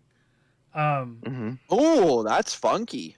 And then another one that I really like is Tutti Frutti, which is a rap song from the point of view of the fruit stand vendor in Mario Sunshine. This is like fun. He's like, "Oh, you're Mario. That's the name of my bro." And although Piantissimo, so I don't know. There's all sorts of like really cool like it's just like a pretty easy going just like rap song that he just does, and it's not fast or anything. It's a like I said, easy going. So it's not like fast rhymes or anything. But one of my favorite lines is sort of like they're doing sort of like a breakdown at the end. Not like a huge one, but like just sort of like he just throws in lines here as the song is just sort of ending. And he's like, the name's PNTC Chill is playing easy mode. And I was like, Chill is playing easy mode. I love it. Oh my god. Stuff like that. Like I really love my remixes.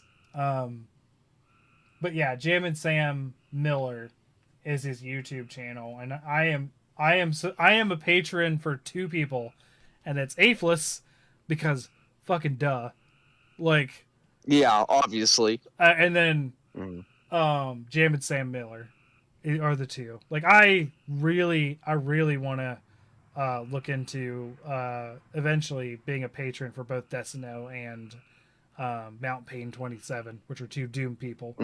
But I'm gonna wait till I get the house dealt with and finances all dealt with and that kind of stuff till I make any more commitments. Because I'm only paying like $6 a month on Patreon. That's not a lot. So. So, anyways, I don't think we have much else to say tonight, unless you had some more stuff, Morg. Not really. I think what I'm doing right now is I've already spent like a huge fortune on game stuff, like retro gaming stuff, because I like to play things on the original hardware. What I'm probably going to be doing now is I'm probably just going to be saving up so in that way I can get my my bow fitted, because I'm going to be going up to Sylvan Lake and then going out onto the range with my girlfriend and her family. And then immediately after that, going to be going and seeing the Scottish Highland Games in Canmore in the same weekend, which is going to be a lot of fun. Wow. Yeah, so I've got to save up a lot of money in order to be able to do a lot of stuff and then build on the library of games that I'm going to be getting. So yeah, I'm going to be a bit of a busy boy. Gotta but yeah, I'm look also into going to that try and Turok. find time for Monster Hunter for sure. Yeah, gotta look into that Turok for your 64. Turok, yeah, I saw Turok for N64. I did not have enough money in order to be able to purchase it, but I am going to be getting that for sure because I need to be able to play as a Native American with a crazy variety of guns, killing dinosaurs and aliens, because it's so badass of a concept. I love it. Just please, oh, it's like Manifest Destiny except in reverse. Oh, it's great. I What love a cool it. concept. As a Native American, I fully approve of this message. And that's why Turok is one of my favorite protagonists. Like my friend makes fun of me because every time there's like an E3 or something like, please bring back Turok. Please bring back Turok. I want Turok. I want to be a Native American killing dinosaurs. Please, please, please, please. Nope, no Turok. No one cares about Turok. It's been dead since Acclaim. I know. No, we're gonna bring back its glory days. I don't care. You know what? I will make my Twitch channel totally like a service to like retro gaming, and Turok is definitely gonna be on that list. If I make it big, guys, if I make it rich, I will sit down and I will play retro games, and you guys can recommend what they are, and I will go out hunt them in their hard copy, and I will find ways to be able to like do video capture for it and just play it. So that'd be so sick. I want to give a shout out to an old friend, internet friend of mine. I don't talk to him too much anymore. Jesse Galena. He used to be on The Escapist. I don't know if he still is. He did a retro game series of games I missed, essentially. So he plays and reviews games he never played from like the N64 era and back and up, and all sorts of like old games. And Turok was his first game he did on that series, and he'd never played one, and he was like, this game is amazing. And like even for modern day, like I was like, yes, I feel so vindicated. Like this is amazing. Like that's how I feel whenever somebody talks about Freedom Unite, where they're just like, this is the game that you want the first and second gen experience, in its entirety, fully complete. If we were to get, let's just say, pie in the sky, Capcom remasters some Monster Hunters, right? I say that there are only 3 titles they ever need to remaster. and it is Freedom Unite Mm-hmm. because it encapsulates all of second gen and first gen. Yep. There is nothing unique before that point in Freedom Unite. Freedom Unite has it all. Mm-hmm. 3 Ultimate, because you're gonna miss things like I almost called him guys Dire before. Morales. Dire Morales, yes. Yeah. Dire Morales, Goebel, some Tedious. other, yeah, Jin Cetus. Moran. Yeah, we're gonna see a bunch of things that just you are not able to fight, and you'll get at the water mechanics, and then 4 Ultimate. 4 Yep. Ultimate would be the Yep. most recent 100%. one. 4 Ultimate is also my most like aggravated. I love the game, but it aggravates me the most. I mean, I complained about the Y Stones here today because it has Label that a two Hunter's mechanics. Hub ongoing meme. Yeah, the two mechanics as far like Apex and Y Stones are like the most infuriating aspect of 4 Ultimate. Well, I never Apex really and Frenzy. understood like the relic weapon system. Apex and Frenzy Yeah. are the two I'm talking about. Yeah. I don't enjoy Frenzy monsters. Frenzied monsters were really, really, really difficult to deal with sometimes because like it would play around with I think their with their speed They're as like far as like their attack they're like and Apex stuff like that, Light. and they'd hit harder. They're like Diet Yeah. Apex, and it's fine. It's better, but it's not good. It's just not good. What if they incorporate that into the second Monster Hunter movie? They might. Gore Magala was at the end of it. You're right. My friend, They're probably gonna do Mila, like Mila Jurassic just World uses a Dominion Y and shit stone. like that. I gotta Mila find uses this. some Y stones on her dual blades and then gets pissed off when the effect wears off in a minute and a half. I gotta find. And then Tony Jaa just like smiles at her.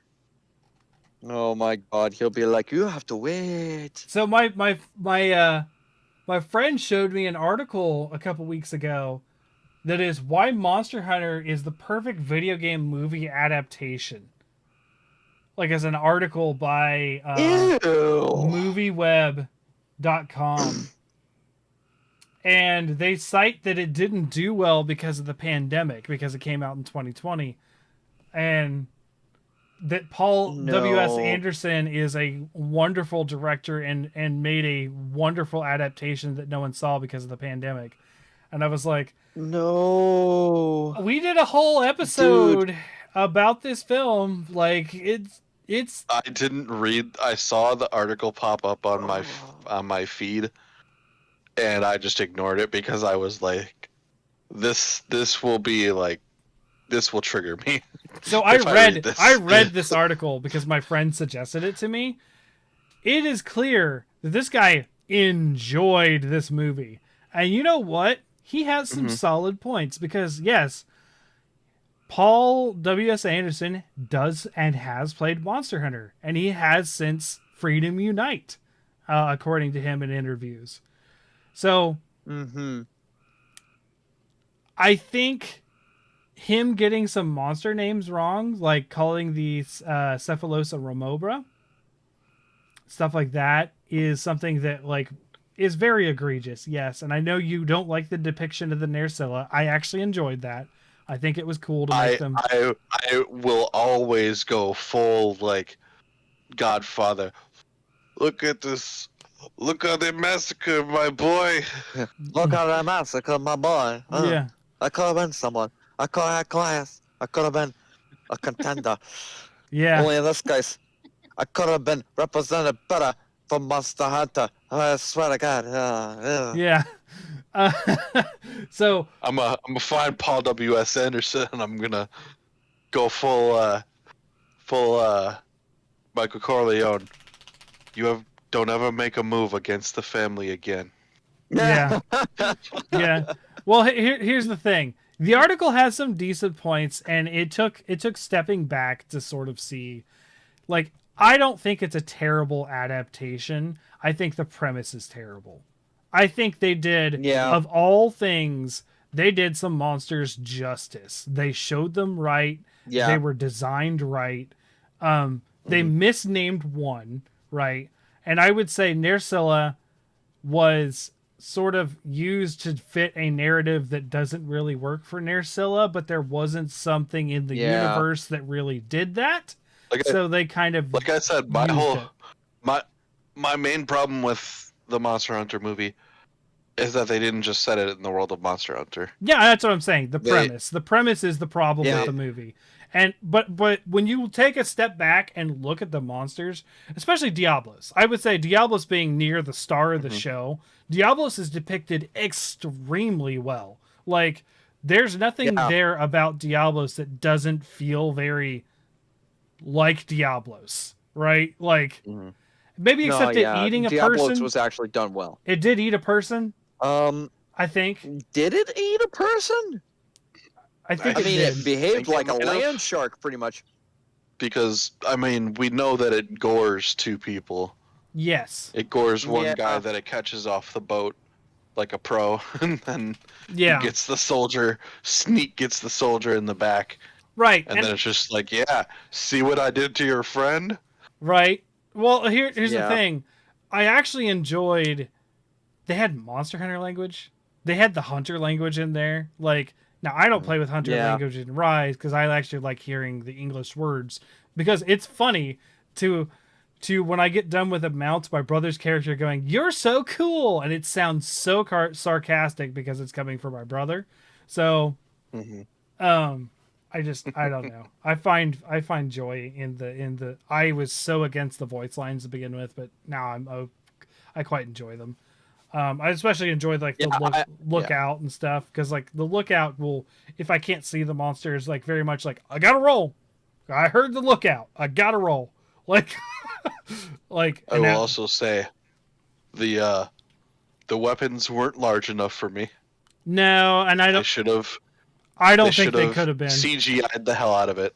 Maybe. No, they totally could have. Like, you could Well- have just made the base of the weapons, like where the characters hold them, You even a rave the back there, actual, dog? What like, the hell? makeup of the weapon, and then have Yeah. the end of the sword be like the reference tennis ball, like they have for a lot of other digital effects, and then they could Sure. have enhanced the effects for that.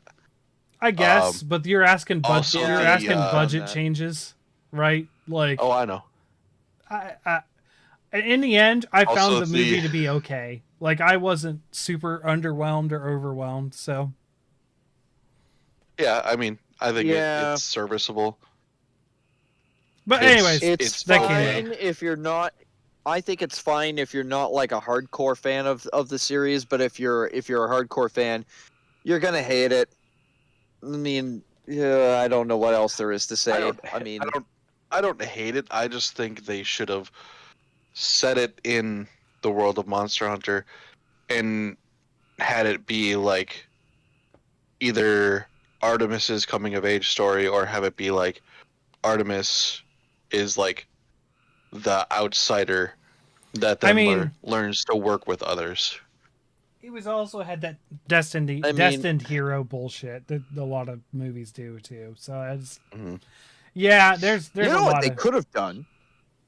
What they could have done was they could have gone with a Horizon Zero Dawn sort of storyline where they focus it around the characters and the tribe or the village, whatever it is, and then have the monsters be, part of the antagonist roster involved as obstacles in the main storyline, kind of getting in the way of the main character achieving whatever it happens to be that particular goal is, whether it is earning their rite of passage or, I don't They really could have care. both. Like, they could have done a lot, but I mean, like, instead they just kind of Jurassic World, like Lost World, Jurassic Parked it, where all of a sudden you come into that world, whatever, and then something from that world gets taken off into like a cityscape or into the real world. They just, I don't know. It just to me, nope. I liked Dominion a lot. I don't know if you saw Dominion, the newest Jurassic World, but I liked it a lot. I think it's probably because it harkens back to like a lot of the original Jurassic Park stuff. They had They some also cool could've, ideas. Like there's a whole thing about the mutated locusts causing a global pandemic. Like that was pretty awesome of an idea. They for the Monster Hunter movie, they also could have not had it rain during the final fight and made Ron Perlman's character look even more ridiculous than he already did up to that point. Oh, the part where he looked like a wet mop. Yes. Like Yeah. he literally looked like a janitor's mop in the rain. Like it was so sad. Oh, Ron Perlman. You know what though? I have mad respect for that actor. Like Yeah. Oh, he's a great guy. Don't get me wrong. I just think he gives it his all. Better for his character. He gives it his all. Yeah. In this movie, he does so many for like a Hellboy. Like he gives it his all for Hellboy. He does it for. Yeah. He's a really interesting yet weird character in the Turok reboot. Like if you remember that, the Xbox 360 Turok reboot, he's a big character in that. He's like a staple of video game voice actors at this point, as well as a movie actor for not just video games, but other just sort of like geeky, nerdy movies. Like I kind of like Ron Perlman a lot. So yeah, I mean, despite the fact that his made-up, yes, Dwayne the Rock Johnson. Oh my God, could you imagine what Monster Hunter would have been like if they had Dwayne the Rock Johnson in it? And there's like Ron Perlman beside him with his makeup, making him look like he has a half-melted candle. It's just kind of like all that stuff's just kind of falling off of his face when he's. Oh my God, it's so funny looking at him. He could just play the world's smallest Rajang. He's just. I mean, he's got like he's got the arms and the fists. Yep, 100%. Oh my God, yes. We're delving into Scorpion King here. Do not go there. Dwayne the Rock Johnson in a monkey suit with horns, going Super Saiyan. No, yes, it's gonna be the big fight between him and Ron Perlman, just brawling it out, bare-fisted. Flag on the play. No. Yes, do it. Flag on the play. This is a Scorpion King all written all over it. We are not doing Scorpion King. Wait, no. No. It won't be in CGI. He's gonna do it in makeup. He has to do it in makeup. No CGI. Dwayne the Rock Johnson in a monkey suit. It has to be done. Fighting off Ron Perlman in that terrible facial makeup. Yes. Oh my God, that'd be perfect. Oh yes, I just picture it now. Oh, it's just wonderful. We have the episode title. Here it is: Dwayne the Rock Rajang. Or I don't know if you heard me in the third or fourth movie. He can play Dwayne the Rajang Johnson. Yes. A Kurovashima. He can play a Kurovashima. Because we'll finally get some Frontier crossover. Oh man, I was so hopeful because we had Espinus that we would get a Kurovashima. I was so hopeful, and we did not. Maybe with the next game, or maybe with one of these. So my judgment on the roster for Sunbreak is entirely postponed until we get all of the free updates, and the reason being is they keep saying lots of monsters in all the updates. So yeah, because we talked about this last week. Where we're at right now, to me, is unacceptable an amount of monsters added. If they add a significant amount more as time goes on, I think I'm okay, because I think we have to think about the challenges that the world and Capcom and people have gone through the past couple of years during the development cycle for Rise and what's going on. It's only just now that people are sort of getting back into a normal thing, and obviously this was still developed during pandemic times, even Sunbreak. So for me, it being a DLC is it's just like, I'm just going to have to accept that. And I think I'm okay with that. But, so I'm going to reserve judgment until then. But, a Kurovashima would be like a huge hit for me if we get it. Like I'd be over the moon. Like Espinus was like a Monster Hunter lifetime achievement for me getting. Because I was like, I remember that thing being revealed back in the day. Because I was into I don't think either of you were playing Monster Hunter back then. Because this was like, you could have been. I don't know. This might predate Freedom Unite. This might predate that game. And Because I think Frontier does. I'm not a history expert. Super Rad or a Cantor X or someone like that would know better. But like, I was there when it was revealed, and I was watching the internet and that kind of stuff, and it was just like, "This is amazing! When are we getting it?" Frontier. Like, I'm never gonna see this monster, and a lifetime Monster Hunter dream came true. So yeah, I'm super excited. Anyways, I think we do need to wrap it up. We are post June 2 hours. 21st, 2007 is when Frontier started. Okay, then yeah, it was about a year before Freedom Unite came out, because I know that came out in 2008. Yeah. Yep. I was following Monster Hunter, since 2004. I would say 5 is when I started following it. I was playing it since 2004. But anyways. Yeah, Espinus joined in Frontier 2.0. Yes, yeah, he was the big update, the second the big patch. I remember that very clearly. So, thanks everyone for watching. I actually have not been looking at the Twitch since we're good. We haven't said any. Okay, great. So thanks for watching / listening, folks. Next week we may or may not have an episode. It's looking like no so far. But after that we'll have the quiz week. But if we do end up recording next week, it will be another wild card. We'll probably have a little more pointed discussion. Today was kind of rambly. But hey, that's us. Morg knows that. Oh God, we go off the rails on this crazy train. Okay, we don't stick to the rails. The world is our sandbox. This is how I DM.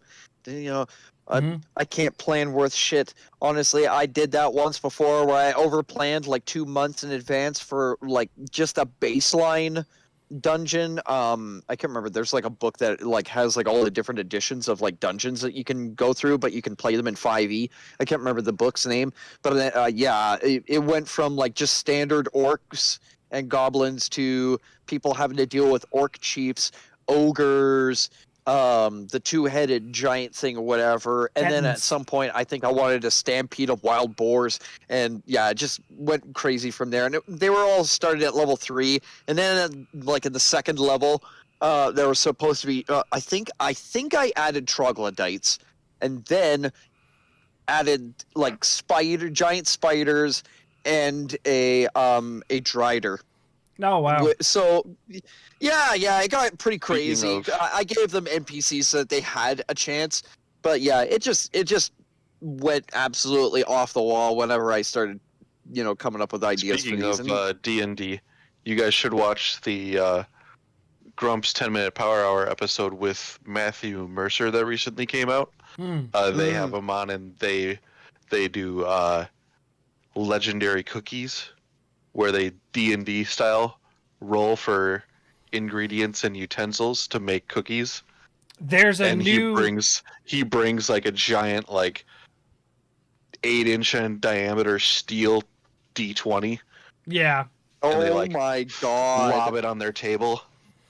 Oh yeah, my God, I've gotten back into Game Grumps recently, so I've been watching more of their stuff. I'll probably watch that when I have time, because like when the kids are here, when the kids are here, forget it. I can't. I basically I can play Monster Hunter handheld for a little while, and then that's it. Like that's crowd hunting time that I can do with the kids if they're occupied, or we go play hide and seek or whatever. That was fun today. Emery beat us all. She hit in a very crazy place, and I didn't expect it. Oh yeah. Yeah. Oh wow. She's usually pretty bad at hiding. She's like my brother was when he was young. She'll just giggle. She was like quiet, dead as a doornail. Like Cece gave up. She was. I wasn't looking. I was found, and then Cece was looking, and Cece gave up. And Cece's pretty persistent. And Cece Emery just popped out of. I don't even know where she was hiding. She just popped around a corner. She's like, "Ha ha!" We're like, "Where were you?" um, Well, just be sure that you don't play the horror movie version of that from The Conjuring, the hide and clap game, no, no, because thank the you. way that they used that in that movie was fucking freaky. No, no, no, no. We're avoiding horror movies for now for them. Although Cece is very interested in scary stuff, that is for sure. Mm-hmm. Um, Oh yeah, I Jack came with us to see. Nope, yeah, I he enjoyed imagine. it. I imagine he did. Yeah. So I was gonna say before we go, real quick, you did remind me of one thing, Morg. There's a new D&D movie coming out, Honor Among Oh yeah. Thieves, with Chris Pine as the lead. Ooh. Like this is a major production of a D&D movie. Like Oh, this could be really cool. it is. I'm very hopeful for the thing. Fingers crossed that it's going to be really good because I think I might watch it. They show an owl bear. Oh my god! Also, yes. the owl bear is the druid. It's a druid woman who turns into an owl bear and fights a bunch of dudes. And Ooh. Okay, yeah, she must be a high level then. Ooh, this is going to be interesting. There's a dude, I think he's in the Jurassic World series. He's this black guy and I don't remember his name. But he's kind of like been in a lot of things recently. He's in it too as one of the characters. It's named actors. Like it's not just like who's he what's it and one of the Wayans brothers this time. It is like Chris Pine, like Captain Kirk is it's called Dungeons and Dragons Honor Among Thieves. Look at the trailer. It's amazing. Anyways, we got to wrap this up. So, thank you for listening. Okay. We'll catch you next week with a wild card. If not, the week after that with a quiz show. And I don't have the years yet. I will get those to you guys next week when I start working on the questions and stuff. I know Sasha was very much on the plane of not studying. I don't know how you guys feel about it, but I will still give you the same opportunity. She is choosing not to study. So, she says she does better that way. So we'll have the years next time. I just didn't have the time to think of them for this show so the listeners won't have any idea what the years are going to be, but you guys will. So again, thanks for watching. Be sure to follow @HuntersHubPod on Twitter. You'll see some clips and stuff I've been doing. You'll see my results of crown hunting and the screenshots I've taken. I actually have a good clip. I'm going to do one of my Hunters Hub tips that I remember. I did the one that blew up that had the Rock Nikodaki string getting cut. The had like thousands of likes. I was like, this is insane for me. I have another tip that you can break parts with beetles. You can break parts by shooting elemental beetles. Then I have a clip. Oh yeah, because they deal damage. Yeah, that's true. I have a clip of me. I think I am breaking a scorned Magnamalo's face with one. If it's not that, that's awesome. It's something. It's something, maybe a gore. I don't remember, but it's a high level monster that I was having troubles breaking its head, and then I shot it in the face because I was frustrated, and then pop. I was like, that's insane. Oh my god. So nice. Yeah, be sure to follow me on Twitter for that, and also updates about the podcast and everything. Podcast has been doing well. Thank you, listeners, for listening so much. I assume that it's part of Sunbreak. Again, Monster Hunter hype. So keep it coming. We love having people listen. It's amazing. And then also follow Ace at Ace Badger Gaming on Twitter. And be sure to join our Discord. We had another person join this week who found us. We haven't got to hunt with people yet. I've been kind of light on hunting with people, but I'd like to pick that up sometime soon. But life has been crazy. I mean, you guys have known that. I've talked a lot about how it's been crazy busy. So I've just been kind of keeping to myself. So we'll see what happens next week. So hopefully see you next week or the week after. Later, guys. Take care. Yeah.